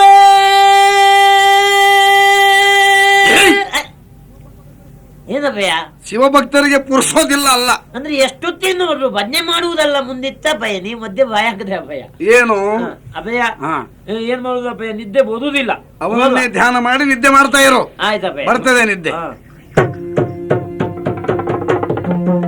ಮಾಡಿ ಅಪ್ಪಯ್ಯ, ಅಂತೂ ಬೆಳಗಾಯಿತು. ಹೌದಪ್ಪಯ್ಯ. ಸಾಮಗ್ರಿಗಳನ್ನೆಲ್ಲ ಇಟ್ಕೊಂಡಿದ್ಯಲ್ಲ, ಹಾ, ನೇರವಾಗಿ ಕುಶದ್ವೀಪಕ್ಕೆ ಹೋಗೋಣ. ಹೋಗೋಣ. ಉತ್ಪಲವನ ದೊರೆ ಬಲಾಕ, ಉತ್ಪಲವನ ದೊರೆ ಬಲಾಕನು ದೈತ್ಯ ಸಂದೋಹವನು ಸೇರಿ ಅತ್ಯಧಿಕ ವೈಭವದಿ ಓಲಗವಿತ್ತು ನುಡಿಯ. ಪ್ರಸಿದ್ಧವಾದಂತಹ ಉತ್ಪಲಾವನ ಇದು. ಆಡುವಂತಹ ರಕ್ಕಸ ಕುಲಕ್ಕೆ ದೀಪಕನಾಗಿ ಮೆರೆದಾಡುತ್ತಾ ಇರುವವ ನಾನು. ಬಲಾಕ ಎನ್ನುವುದು ನಾಮಧೇಯ. ನಮ್ಮ ಹೆಸರನ್ನ ಕೇಳಿದಾಗಲೇ ಪ್ರತಿಯೊಬ್ಬರು ಗಡಗಡನೆ ನಡುಗುತ್ತಾ ಇದ್ದಾರೆ. ಕಾರಣ ಏನು ಹೇಳಿ? ಈ ಹಿಂದೆ ನಾನು ಪಡೆದಿರುವಂತಹ ವರ, ನಮ್ಮ ಕುಲಕ್ಕೆ ಶತ್ರುವಾಗಿರುವಂತಹ ವಿಷ್ಣುವನ್ನೇ ಒಲಿಸಿಕೊಂಡವ ನಾನು. ಆತನನ್ನ ತಪಸ್ಸಿನಲ್ಲಿ ಮೆಚ್ಚಿಸಿ ಘನತರದ ವರವನ್ನ ಪಡೆದಿದ್ದೇನೆ. ಬ್ರಾಹ್ಮಣರು ಮಾಡುವಂತಹ ಯಜ್ಞ ಯಾಗಾದಿಗಳಲ್ಲಿ ಹವಿಸ್ಸನ್ನ ಸೇವಿಸುವವರು ದೇವತೆಗಳು ಮಾತ್ರ ಎನ್ನುವುದು ಇದುವರೆಗೆ ಆಗಿದ್ದದ್ದು. ಆದ್ರೆ ನಾನು ಮಾತ್ರ ಹಾಗಲ್ಲ. ಆ ದೇವನಲ್ಲಿಯೇ ಕೇಳಿಕೊಂಡಿದ್ದೇನೆ, ಆ ಯಜ್ಞ ಯಾಗಾದಿಗಳ ಹವಿಸ್ಸು ನನ್ನ ಪಾಲಿಗೆ ಬರುವಂತಾಗಲಿ ಎನ್ನುವುದಾಗಿ. ಅಷ್ಟು ಮಾತ್ರ ಅಲ್ಲ, ಈ ಭೂಲೋಕದ ಮಾನವರಲ್ಲಿ ಅಡಕವಾಗಿರುವಂತಹ ದುರ್ಗುಣಗಳನ್ನು ಹೋಗಲಾಡಿಸುವಂತಹ ಆಯೋಗ್ಯತೆಯನ್ನು ಸಹ ಭಗವಂತ ನನಗೆ ಅನುಗ್ರಹಿಸಿದ್ದಾನೆ. ಈ ಎರಡು ವರಗಳನ್ನ ಪಡೆದು ನಾನಾಗಿ ಮೆರೆದಾಡುತ್ತಾ ಇದ್ದವ. ನಮ್ಮನ್ನ ವಿಚಾರಿಸುವ ವ್ಯಕ್ತಿಗಳ ಮತ್ತೊಬ್ಬರಿಲ್ಲ. ಏನದು? ಈ ದಿವಸದ ಹೊಸ ಸಮಾಚಾರ ದೂತನೊಬ್ಬ ಬಂದು ತಿಳಿಸುತ್ತಾ ಇದ್ದಾನೆ. ಬ್ರಾಹ್ಮಣರೆಲ್ಲ ಸೇರಿಕೊಂಡು ಯಜ್ಞ ಯಾಗಾದಿಗಳನ್ನು ನಡೆಸುತ್ತಾ ಇದ್ದಾರೆ, ತಾವಲ್ಲಿಗೆ ಬರಬೇಕು ಎನ್ನುವುದಾಗಿ. ಹಾಗಾದ್ರೆ ಹವಿಸ್ಸನ್ನ ಸೇವಿಸುವುದಕ್ಕೆ ಇದೇ ಸಕಾಲ. ನೇರವಾಗಿ ಅಲ್ಲಿಗೆ ನಡೆಯುತ್ತೇನೆ. ಯಜ್ಞ ವೇದಿಕೆ ಸಿದ್ಧವಾಗಿದೆ. ಹೌದಪ್ಪಯ್ಯ. ನಾನು ಮಂತ್ರ ಹೇಳಿದಾಗೆ ನೀನು ಹೇಳಬೇಕು. ನೀವು ಅದು ಸೂತ್ರ ಗೀತ್ರಗಳನ್ನ ಹಾಕೊಂಡಿದ್ದೀರಲ್ಲಪ್ಪಯ್ಯ? ಖಂಡಿತ. ಯಾವ್ದಪ್ಪಯ್ಯ ಸೂತ್ರ? ರಕ್ಷೋಗ್ನ ಸೂಕ್ತ ಹಾಕೊಂಡಿದ್ದೀರಲ್ಲ. ದುರುಳರಿಂದ ಉಪಟಳ ಬರಬಾರದು ಎಂಬ ಕಾರಣಕ್ಕಾಗಿ ಹಾಗೆ ಮಾಡಿದ್ದೇನೆ. ಇಂದ್ರಾಯ ಸ್ವಹ ಇಂದಾಯ ಸ್ವಾಹ ಇಂದ್ರಾಯ ಇದನ್ನ ಮಮ ಇಂದಾಯ ಇದನ್ನ ಮಮೆ ಅಗ್ನೇ ಸ್ವಹ ಅಗ್ನೇ ಸ್ವಾಹ ಅಗ್ನೇ ಇದನ್ನ ಮಮ ನಮಮೆ ವರುಣಾಯ ಸ್ವಹ ಸ್ವಾಹ ವರುಣಾಯ ಇದನ್ನ ಮಮ ನಮೆ ನಮಮೆ ಯಮಾಯ ಸ್ವಹ. ಸ್ವಾಮಿ ಅಭಯ ಏನು ಎಂತ ಆಶ್ಚರ್ಯ ಅಭಯ. ಯಾವುದು? ಇವತ್ತಿಗೆ ದೇವತೆಗಳು ಸರಿ ಕಾಣಿಸ್ತಾ ಇರ್ಲಿಲ್ಲ. ನೀವಾಗ ಯಮಾಯ ಸ್ವ ಅಂತ ಹೇಳಿದ್ರಿ. ಯಮಧರ್ಮರಾಯ ಪ್ರತ್ಯಕ್ಷನಾಗ್ಬಿಟ್ಟಿನಲ್ಲ ಅಭಯ. ಆದ್ರೂ ಕ್ವಾಣನಲ್ಲಿ ಬಿತ್ನೋ ಅಭಯ ಇವನು. ಏಯ್ ಇವ ಯಮಧರ್ಮರಾಯನಲ್ಲ. ಯಮಧರ್ಮರಾಯನನ್ನು ಮೊದಲೇ ನಾವು ಆಹ್ವಾನಿಸಿದ್ದೇವೆ, ನೋಡವರಿಗೆಲ್ಲ ಸ್ಥಾನ ಕಲ್ಪಿಸಿದ್ದೇವೆ. ಮತ್ತೆ ಯಾರಭಯ? ಇವನೊಬ್ಬ ಕೂಳ ರಕ್ಕಸ. ಹೌದಭಯ. ಹೌದು, ಅವ ಹೊರಗೆ ಇರಲಿ, ನಾವು ಮುಂದುವರಿಸೋಣ. ಕುಬೇರಾಯ ಸ್ವಹ ಕುಬೇರಾಯ ಇದನ್ನ ಮಮ ಎಲ್ಲವೂ ವಿಪ್ರೋತ್ತಮರೆ ಒಳಗೆ ಬರದಂತಗ್ನೇಯ್. ಎಲ್ಲವೂ ವಿಪ್ರೋತ್ತಮರೆ ಒಳಗೆ ಬರದಂತಗ್ನೇಯ್. ಜ್ವಲಿಸುತ್ತಿದ ಏನದುವೆ ಬಲವಾದ ಕಾರ್ಯ.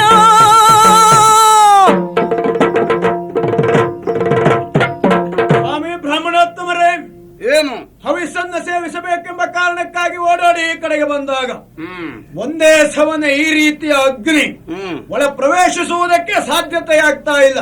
ಬಹುಶಃ ನಿಮ್ಮ ಕಾರಸ್ಥಾನವೇ ಇದಾಗಿರಬೇಕು. ಕಾರಣ ಉಂಟದಕ್ಕೆ. ಒಳ್ಳೆ ಮಾತಿಂದ ಒಳಗೆ ಬಿಡ್ತೀರೋ, ಇದಕ್ಕೆ ಕಾರಣವನ್ನ ತಿಳಿಸ್ತೀರೋ? ಕೇಳು, ರಕ್ಕಸನಲ್ವ ನೀನು? ನಿಮ್ಮಂತವರಿಂದ ಉಪಟಳ ನಮಗೆ ಬರಬಾರದು ಎಂಬ ಕಾರಣಕ್ಕಾಗಿ ರಕ್ಷೋಗ್ನ ಸೂಕ್ತವನ್ನ ಪಠಿಸಿ ದಿಗ್ಬಂಧನವನ್ನ ವಿರಚಿಸಿದ್ದೇವೆ. ಆದ್ರಿಂದ ನಿಮ್ಮಂತವರು ಒಳಗೆ ಬರಬಾರದು. ದೇವತೆಗಳಿಗೆ ಮಾತ್ರ ಇದು ಸಲ್ಲುವಂತಹದ್ದು, ಅಂತಹ ಯಜ್ಞವಿದು. ಬ್ರಾಹ್ಮಣರೇ, ಹಾಗಾದ್ರೆ ನಿಮ್ಮಲ್ಲಿಯೇ ಒಂದು ಮಾತು ಕೇಳ್ತೇನೆ. ಏನು? ದೆಸೆಯದೆ ಬರಲಿ ನಿರುತಿ ಅಸುರನಲ್ಲವೇ ಸ್ವಾಮಿ. ದೆಸೆಯದೆ ಬರಲಿ ನಿರುತಿ ಅಸುರನಲ್ಲವೇ ಸ್ವಾಮಿ. ಅಸುರಾರಿ ಹವಿಯುಣಲು ಉಸುರಿಹನು ಎನಗೆ.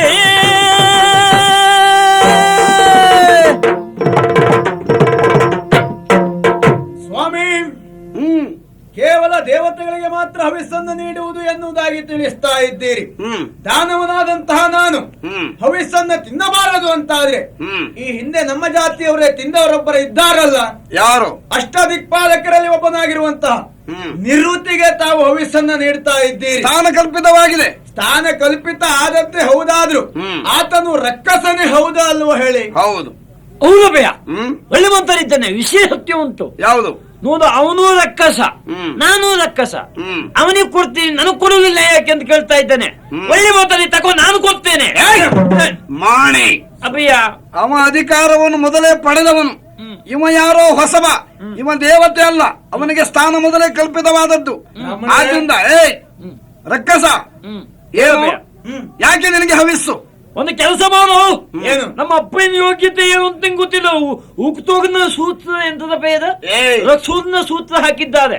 ನಿನಗಷ್ಟು ಯೋಗ್ಯತೆ ಇದ್ರೆ ಅದು ಒದ್ದುಕೊಂಡು ಒಳಗೆ ಬಂದೋದುವ. ಸ್ವಾಮಿ, ಆ ರೀತಿಯಾಗಿ ನಿವೃತ್ತಿಗೆ ತಾವು ನೀಡುವುದು ಹೌದು ಅಂತಾದ್ರೆ ನಾನು ಸಹ ವಿಷ್ಣುವಿಂದ ವರವನ್ನ ಪಡೆದವ. ತಾವಾಗಿ ನೀಡುವುದಿಲ್ಲ ಅಂತಾದ್ರೆ ನಾನಾಗೆ ಪಡಿತೇನೆ. ಅಯ್ಯೋ, ಆಗುವುದಿಲ್ಲ. ಖಂಡಿತವಾಗಿ ಒಳ ಪ್ರವೇಶಿಸುವುದಕ್ಕೆ ಸಾಧ್ಯವೇ ಇಲ್ಲ. ಏನು ಮಾಡೋಣ, ಏನು ಮಾಡೋಣ? ಅರ್ಥ ಆಯಿತು. ನನ್ನಂತ ಒಬ್ಬ ಬಲಿಷ್ಠನಿಗೆ ಸಾಮಾನ್ಯರಾದಂತ ಈ ಬ್ರಾಹ್ಮಣರು ಈ ರೀತಿಯ ದಿಗ್ಬಂಧನವನ್ನು ಮಾಡಿದ್ದಾರೆ ಅಂತಾದ್ರೆ ಸರಿಯಾಗಿ ಮದ್ದರೆಯಬೇಕು. ಈತನಿಗೆ ಬುದ್ಧಿಯನ್ನ ಕಲಿಸಬೇಕು ಅಂತಾದ್ರೆ ಮೊದಲಾಗಿ ಇವನ ಹೆಂಡತಿಯನ್ನ ಅಪಹರಿಸಬೇಕು. ಹೆಂಡತಿಯನ್ನ ಕಳೆದುಕೊಂಡಂತ ಯಾವ ಬ್ರಾಹ್ಮಣನು ಯಜ್ಞವನ್ನು ಮಾಡುವಂತ ಅಧಿಕಾರವನ್ನು ಕಳೆದುಕೊಳ್ಳುತ್ತಾನೆ. ಆದ್ದರಿಂದ ಇವನ ಮನೆಯತ್ತ ಪ್ರಯಾಣ. ಸುದೇವ, ಅಭಯ, ಯಾಗವೆಲ್ಲ ಸಾಂಗವಾಗಿ ನೆರವೇರಿತು. ಬೇಕು ಬೇಕಾದಷ್ಟು ದಾನ ದಕ್ಷಿಣೆ ಎಲ್ಲ ನಾವು ಪಡ್ಕೊಂಡು ಬಂದಾಯ್ತು. ಸಮೀಪಿಸಿದೆ ರಾತ್ರಿ, ಮಲ್ಕೊಳ್ಳೋಣ. ಅಮ್ಮ ಅಭಯ, ಒಂದ್ ಮಾತು. ಏನು? ನಾನು ಅಮ್ಮನ ಒಟ್ಟಿ ಮಲಗ್ತೇನೆ, ನೀನು ಮೇಲೆ ಮಲಗು. ಆಯ್ತು.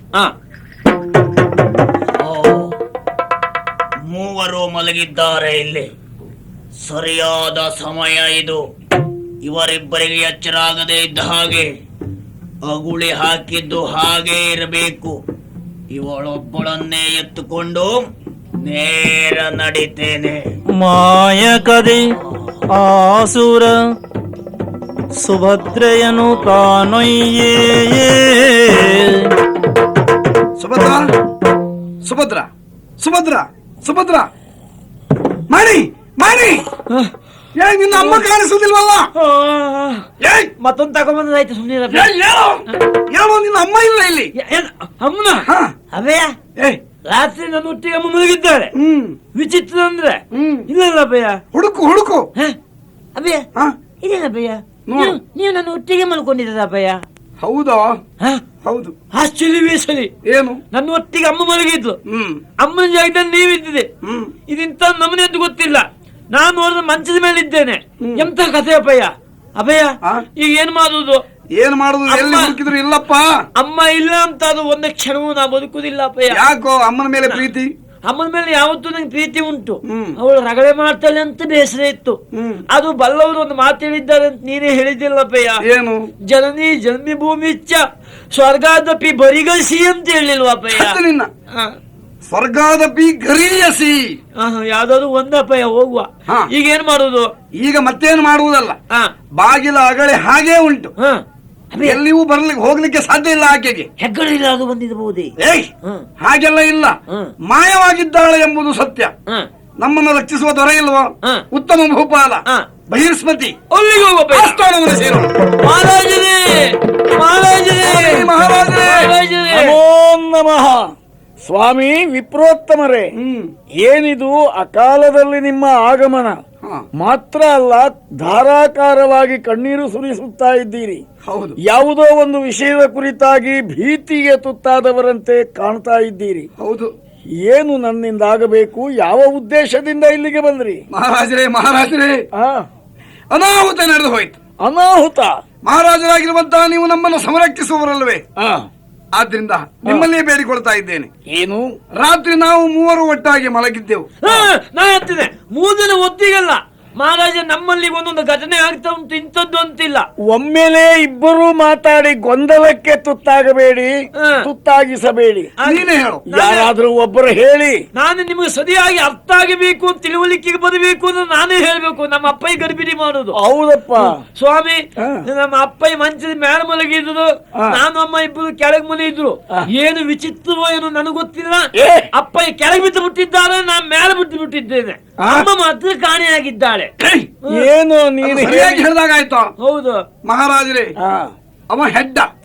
ವಿಷಯ ಹೀಗೆ. ನನಗೆ ಹೀಗೆ ಹೇಳೇ ವಿಷಯ ಕೊಟ್ಟಿದ್ದೆ ಇವರು. ಮಗನೇ, ನಾನು ಹೇಳ್ತೇನೆ. ನಾನು ನನ್ನ ಹೆಂಡತಿ ಸುಭದ್ರ ಮತ್ತೆ ಈ ಮಗ ಒಟ್ಟಾಗಿ ಮಲಗಿತ್ತು ಕೋಣೆಯಲ್ಲಿ.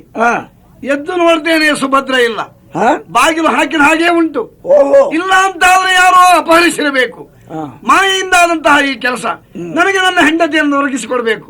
ಅಗ್ನಿಹೋತ್ರಾದಿ ಕಾರ್ಯಕ್ರಮಗಳನ್ನು ಮಾಡ್ಲಿಕ್ಕೆ ಅನುವು ಮಾಡಿಕೊಡ್ಬೇಕು ಸ್ವಾಮಿ. ಧೈರ್ಯ ತಾಳಿ. ನಮ್ಮ ಅಮ್ಮನ್ನು ನೋಡಿದ್ದೀರ ನೀವು? ನಾನು ನೋಡಿ ಪರಿಚಯ ಇದ್ದವನಲ್ಲ. ಹಾಗಂತೂ ಸುಲಭದಲ್ಲಿ ಪರಿಚಯ ಹಿಡಿಬಹುದು.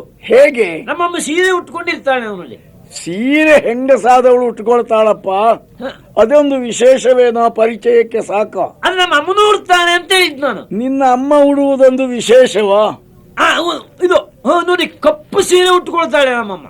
ಕಪ್ಪು ಸೀರೆ ಉಟ್ಟವಳೇ ನಿನ್ನ ಅಮ್ಮ ಅಂತ ನಾನು ಗುರುತಿಸಿ, ಬೇರೆ ಯಾರಾದ್ರೂ ಹುಟ್ಟಿದ್ರೆ ಕರ್ಕೊಂಡು ಬನ್ನಿ ನೀವು. ಅಮ್ಮ ಆದ್ರೆ ಆಯ್ತು. ಸುಮ್ಮನೆ ಕಪ್ಪು ಸೀರೆ ಉಟ್ಟವರೆಲ್ಲ ನಿನಗೆ ಅಮ್ಮ ಆಗ್ತಾರ? ಅಲ್ವಾ ಅಪ್ಪಯ್ಯ? ನಾನು ಹೆಂಡತಿಯಾಗಿ ಸ್ವೀಕರಿಸಲಿಕ್ಕೆ ಆಗ್ತದ? ಆಗುದಿಲ್ವಾ? ಖಂಡಿತ ಇಲ್ಲ. ಮಹಾರಾಜರೇ, ವಿಕಾರ ವದನಳು, ಹಲ್ಲು ಸ್ವಲ್ಪ ಮುಂದೆ ಬಂದಿದೆ, ಸೊಟ್ಟ ಮೂಗು, ಸಣ್ಣ ಮುಖ. ಏನಾದ್ರೂ ಒಂದು ಮಾತಾಡಿದ್ರೆ ಅರಳು ಹುಳಿದ ಹಾಗೆ 25 ಮಾತಾಡ್ತಾಳೆ. ಅಂತಹ ಶುಂಠಿಯ ಸ್ವಭಾವದ ನನ್ನ ಹೆಂಡತಿ ನೀವು ಸುಲಭವಾಗಿ ಗುರುತಿಸಬಹುದು ಸ್ವಾಮಿ. ಹೆಸರು ಸುಭದ್ರ. ಸುಭದ್ರ ಎಂಬ ಹೆಸರು ಅಂತೂ ವಿಕಾರದ ಒಂದು ಮುದ್ದೆ. ಅಂದ್ರೆ ವಿಕಾರವೆಲ್ಲ ಭದ್ರವಾಗಿ ನಮ್ಮ ಅಮ್ಮನಲ್ಲಿ ಆಕಾರವಾಗಿ ಉಂಟು. ಆದ್ರಿಂದ ಸುಭದ್ರ. ಆಯಿತು, ಅವಳನ್ನ ಹುಡುಕಿ ಬಿಡಿಸಿ ನಿಮ್ಮ ವಶ ಒಪ್ಪಿಸುವ ಹೊಣೆ ನನಗಿರಲಿ. ಅಷ್ಟೊಂದು ತಾಳಿ. ಆಯ್ತಾಯ್ತು, ಉಪಕಾರ ಆಗ್ತದೆ. ಬರುವ ಮಾರ್ಗದಿ ಋಷಿಗಳ ಆಶ್ರಮವಿರಲು ಬರುದ ಭೂಪತಿ ಅರಸನುತ್ಪಲವನದಿ ಬಿಲ್ವದ ಮನದ ಕೆಳಗೆ ಫಲವ ಮೆಲ್ಲುತ್ತಲಿರುವ ಮಾನಿನಿಯ ಕಂಡು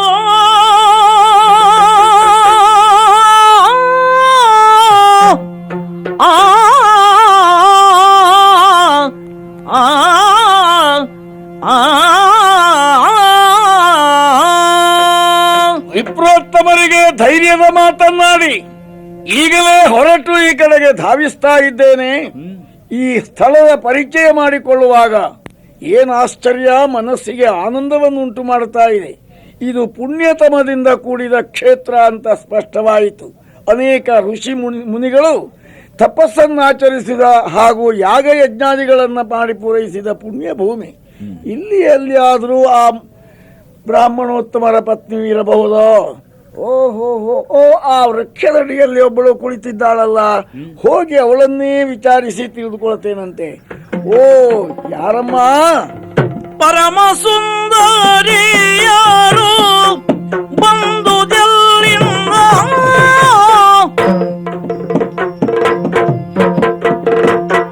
ಪರಮ ಸುಂದರಿಯಾರು ಬಂದು ಜಲ್ಲಿಂದ ಒರೆ ಕಾರಣವ ನೀನು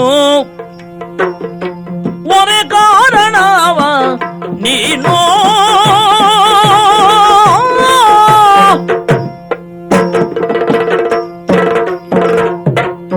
ಕರೆದು ತಂದರೋ ನಿನ್ನ ಬಲಕಾರದೋಳು ಕರೆದು ತಂದರೋ ನಿನ್ನ ಬಲಕಾರದೋಳು ಮರೆಮಾಜದುಸಿರು ಇಂದು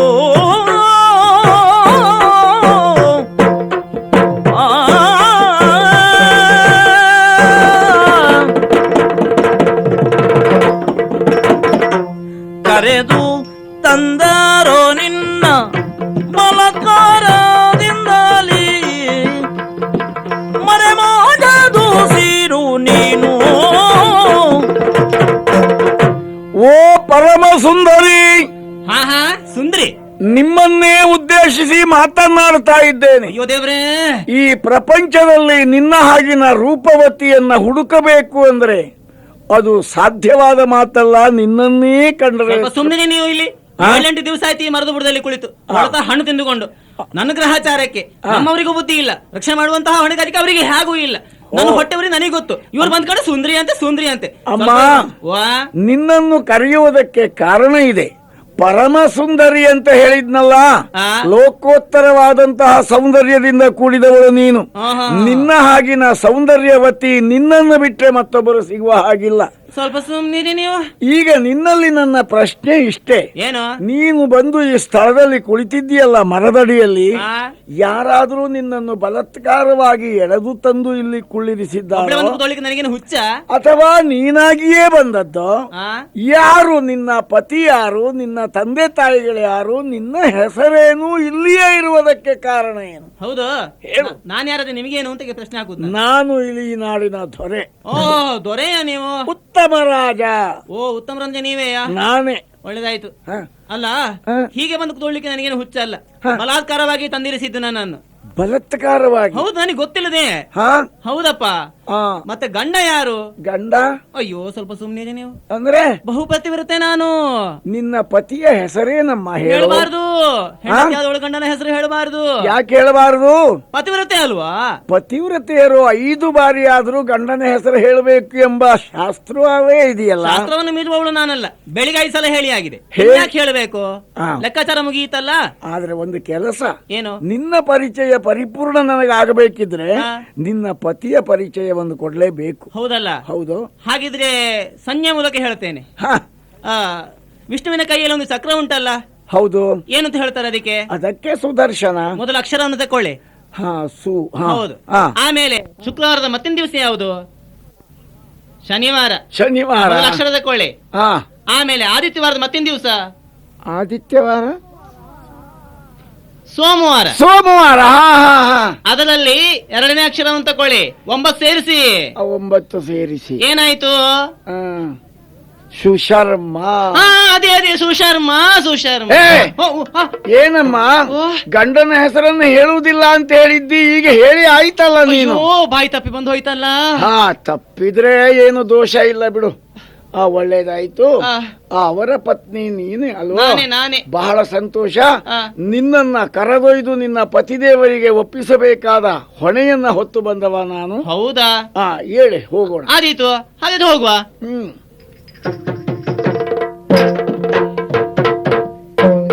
ಹೋಗುವುದಿದ್ರು ಒಂದು ಕೆಲಸ. ಕಾರಣ ಏನು? ಆ, ನಾನು ನಿನ್ನನ್ನ ಕರೆದೊಯ್ದಿದ್ದೇನೆ ಎಂಬ ವಿಷಯ ಆ, ನಿನ್ನನ್ನು ಇಲ್ಲಿ ಬಲಾತ್ಕಾರವಾಗಿ ತಂದಿಟ್ಟ ವ್ಯಕ್ತಿಗೆ ತಿಳಿಪಡಿಸಿಯೇ ಹೋಗಬೇಕು. ಆಹಾ. ಆದುದರಿಂದ ಆ. ಅವನಿಗೆ ಹೇಳಿ ಕಳಿಸಿದ್ದೇನೆ, ನೋಡೋಣವಂತೆ. ಓಹೋ, ಚಕ್ರವರ್ತಿಗಳು ಹಾ, ತಮ್ಮ ಪಾಲಿಗೆ ಗೌರವ ಪೂರ್ವಕವಾಗಿ ವಂದನೆಯನ್ನ ಸಲ್ಲಿಸುತ್ತಾ ಇದ್ದೇನೆ, ಕಾಣಿಕೆಯನ್ನು ನೀಡ್ತಾ ಇದ್ದೇನೆ, ಸ್ವೀಕರಿಸಬೇಕು. ಛೆ! ನಿನ್ನ ಕಾಣಿಕೆಗೆ ಧಿಕ್ಕಾರ, ನಿನ್ನ ಗೌರವಕ್ಕೆ ಧಿಕ್ಕಾರ ಇರಲಿ. ಯಾಕೋ? ನೀನೊಬ್ಬ ನೀತಿ ಬಾಹಿರ ಅನ್ನುವುದು ನನಗೆ ಈಗ ಅರ್ಥವಾಯಿತು. ಅಂದ್ರೆ ಹೌದೇನೋ? ಲೋಕ ಕಲ್ಯಾಣಕ್ಕಾಗಿ ಕೈಯುತ್ತಿರುವಂತಹ ಯಜ್ಞಯಾಗ ಮೊದಲಾದವುಗಳು, ಅದನ್ನ ಕೈಗೊಂಡಂತಹ ವಿಪ್ರಶ್ರೇಷ್ಠರನ್ನು ನಾವು ಎಷ್ಟು ಹೊಗಳಿದ್ರು ಎಷ್ಟು ಪೂಜಿಸಿದರೂ ಕಡಿಮೆ. ಅಂತವರು ಮಾಡುವ ಕಾರ್ಯಕ್ಕೆ ದ್ರೋಹ ಎಸಗಿದ ಪರಮ ನೀಚ ನೀನು. ಸ್ವಾಮಿ, ಈ ವಿಚಾರದಲ್ಲಿ ತಾವು ಕೇವಲ ಏಕಮುಖವಾದಂತಹ ನಿರ್ಣಯವನ್ನು ಕೈಗೊಳ್ಳುತ್ತಾ ಇದ್ದೀರಿ. ಬ್ರಾಹ್ಮಣ ಪತ್ನಿಯನ್ನ ಈ ರೀತಿಯಾಗಿ ಅಪಹರಿಸಿ ತರುವುದಕ್ಕೂ ಪ್ರಬಲ ಕಾರಣ ಇದೆ. ಮೊದಲಾಗಿ ವರವನ್ನ ಪಡೆದವ ನಾನು ಹವಿಸ್ಸನ್ನು ಸೇವಿಸುವುದರ ಕುರಿತಾಗಿ. ಆದ್ರೆ ಆ ಬ್ರಾಹ್ಮಣರು ನನಗೆ ವಂಚನೆಯನ್ನು ಮಾಡಿದ್ರು. ಯಜ್ಞ ನಡೆಯುವಂತ ಆ ಸ್ಥಳವನ್ನು ಪ್ರವೇಶಿಸದೇ ಇದ್ದ ಹಾಗೆ ವ್ಯವಹರಿಸಿದ್ರು.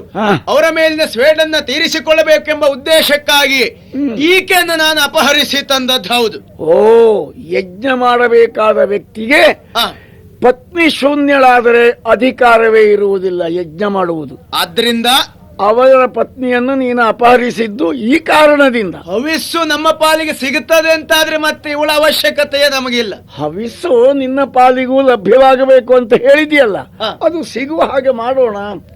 ಹಾಗೆ ವ್ಯವಹರಿಸ್ತೀರಿ ಅಂತ ಆದ್ರೆ ನೀವು ಹೇಳಿದ ಹಾಗೆ ನಾನು ಕೇಳ್ತೇನೆ. ಹೇಳ್ತೀಯಲ್ಲ, ಬಾ ಹಾಗಾದ್ರೆ ಹೋಗೋಣ. ಓ, ನೀವು ಹೆಂಡತಿನ ರಕ್ಷಣೆ ಮಾಡ್ಲಿಕ್ಕೆ ಆಗದಿದ್ದಂತ ನೀವು ಒಬ್ಬ ಗಂಡನ? ನೀವು ಗಂಡಲ್ಲ, ನೀವು ಬರೀ ಬಂಡ ನೀವು. ಬಾ ನಿಮ್ಮ ಸೋಕೆ. ಅಪ್ಪಯ್ಯ ಕರ್ಕೊಂಡು ಬಂದ್ರು ಈಗಾಗಲೇ ಇನ್ನೂ ತಪ್ಪಲಿಲ್ಲ ಅಪ್ಪಯ್ಯ. ಹೌದು, ನನ್ನ ಅಮ್ಮ ಸರಿಯಾಗುದು ಯಾವಾಗಪ್ಪಯ್ಯ? ಏನು ಮಾಡೋಣ ಹೇಳು? ಯಾರಾದ್ರೂ ಇವಳನ್ನು ಸರಿ ಮಾಡಬೇಕು. ಬ್ರಾಹ್ಮಣರೇ, ಆ ಕುರಿತಾಗಿ ತಾವೇನು ಚಿಂತೆ ಮಾಡಬೇಕಾದ ಅಗತ್ಯ ಇಲ್ಲ. ಅಂದ್ರೆ ನಿಮ್ಮ ಹೆಂಡತಿ ಈ ರೀತಿಯಾಗಿ ವ್ಯವಹರಿಸುವುದಕ್ಕೆ ಕಾರಣ ಅವಳಲ್ಲಿ ಅಡಕವಾಗಿರುವಂತಹ ದುರ್ಗುಣ. ನಮಗೊಂದು ಶಕ್ತಿ ಉಂಟಲ್ಲ, ಮಹಾವಿಷ್ಣುವೇ ವರವಾಗಿ ನೀಡಿದ್ದಾನೆ ವ್ಯಕ್ತಿಗಳಲ್ಲಿ ಅಡಕವಾಗಿರುವಂತಹ ದುರ್ಗುಣವನ್ನು ಹೋಗಲಾಡಿಸುವುದು. ನಮ್ಮ ಆ ಶಕ್ತಿಯ ಪ್ರಭಾವದಿಂದ ಆ ಗುಣವನ್ನು ನಾನು ಹೋಗುವ ಹಾಗೆ ಮಾಡುತ್ತೇನೆ. ಸ್ವಾಮಿ, ಕಾಲಿಗೆ ಅಡ್ಡ ಬಿದ್ದುಕೊಂಡೆ. ಎಷ್ಟು ಬೇಗ ಬದಲಾಗಲು. ಎಲ್ಲ ತಪ್ಪಾಯ್ತು ಸ್ವಾಮಿ, ಕ್ಷಮಿಸಿದ್ದೇನೆ ಅಂತ ಹೇಳಿಬಿಡಿ. ಏ ಮಾಣಿ, ಏನೋ ಇದು? ತೆರೆದ ಬಾಯಿ ತೆರೆದ ಹಾಗೆ ಉಂಟು, ಬಿಟ್ಟ ಕಣ್ಣು ಬಿಟ್ಟ ಹಾಗೆ ಉಂಟು. ಇದು ನನಗೆ ಅದ್ಭುತ, 9ನೇ ಅದ್ಭುತ ಸ್ವಾಮಿ. 9ನೇ ಅದ್ಭುತ ಈ ಪ್ರಪಂಚದಲ್ಲಿ. ಯಾಕೆ ಗೊತ್ತುಂಟ? ಯಾಕಪ್ಪ? ಇಲ್ಲಿ ಒಳಗೆ ನಮ್ಮ ಅಮ್ಮ ಈ ರೀತಿ ಮಾತಾಡಿದ್ದೇ ಇಲ್ಲ. ಯಾವಾಗ ಹಿಂಗ್ ಮಾಡಿ ಕೈ ಹಿಂಗ್ ಮಾಡಿ ಓಮ್ ಹಿಂಗ್ ಬಂದ, ಅಲ್ಲಿಗೆ ಪತಿದೇವ ಅಂದ್ಲು ನಮ್ಮಮ್ಮ. ಹೇಗೆ ಅದು ಒಂದು ಆಶ್ಚರ್ಯ. ಏನು? ಇವನ ಯೋಗ್ಯತೆಗೆ ಯಾರು ಮೆಚ್ಕೊಳ್ಬೇಕು. ಇವ ಎಷ್ಟು ಬೇಗ ತೆಗೆದ ನೋಡಿ. ಎಂತಹದ್ದ? ನಮ್ಮ ಅಮ್ಮನಿಗೆ ಹೋದದ್ದೇ ಗೊತ್ತಿಲ್ಲ, ಅಂತ ದುರ್ಗುಣವನ್ನು ತೆಗೆದಿದ್ದಾನೆ. ದುರ್ಗುಣ? ಅದು ಒಂದಂತೂ ನನಗೆ ಅರ್ಥ ಆಯ್ತು. ಯಾವುದೇ ಹೆಂಗಸ ಜೋರಿರ್ಲಿ, ಅವಳು ತಕೊಂಡು ರಕ್ಕಸನಿದ್ದಲ್ಲ 15 ದಿವಸ ಇಟ್ಟು ಸರಿ ಆಗ್ತಾಳೆ. ಇಂತಹ ಯೋಗ್ಯತಾವಂತ ರಕ್ಕಸನು ಅವಳಲ್ಲಿರುವಂತಹ ದುರ್ಗುಣಗಳನ್ನ ನಾಶ ಮಾಡಿದ ಎಂಬುದು ಇವನಲ್ಲಿ ಪಡೆದಿರುವಂತಹ ವರದ ಬಲ. ಓ ಪುಣ್ಯಾತ್ಮ, ರಾಕ್ಷಸೋತ್ತಮ, ಏನು ಸ್ವಾಮಿ? ಅವಳನ್ನಂತೂ ಸರಿ ಮಾಡಿದಿ. ನನ್ನ ಮಗ ಒಬ್ಬ ಇದ್ದಾನೆ, ಇವನನ್ನೊಂದು ಸರಿ ಮಾಡಿಕೊಡಪ್ಪ. ನಾನು ಸಿಗುವೆ ಸ್ವಾಮಿ. ಆ ಬಗ್ಗೆ ತಾವೇನು ಯೋಚಿಸಬೇಡಿ. ಈತನ ಈ ರೀತಿಯ ಲಕ್ಷಣ ನೋಡಿದ್ರೆ ಇನ್ನೊಂದು ಸ್ವಲ್ಪ ದಿವಸ ಹೋದ್ರೆ ಈತ ಸರಿಯಾದಾನು. ಹೌದಾ? ಆಯ್ತು, ನಿನಗೆ ಬೇಕಾದ್ದು ಯಜ್ಞದ ಹವಿಸ್ಸು. ಖಂಡಿತ ಮಹಾರಾಜನ ಸಮ್ಮುಖದಲ್ಲಿ ಯಜ್ಞವನ್ನ ಮಾಡಿ ನಿನ್ನ ಪಾಲಿಗೂ ಹವಿಸ್ಸನ್ನು ನಾನು ಸಮರ್ಪಿಸುತ್ತೇನೆ. ಆಗಲಿ.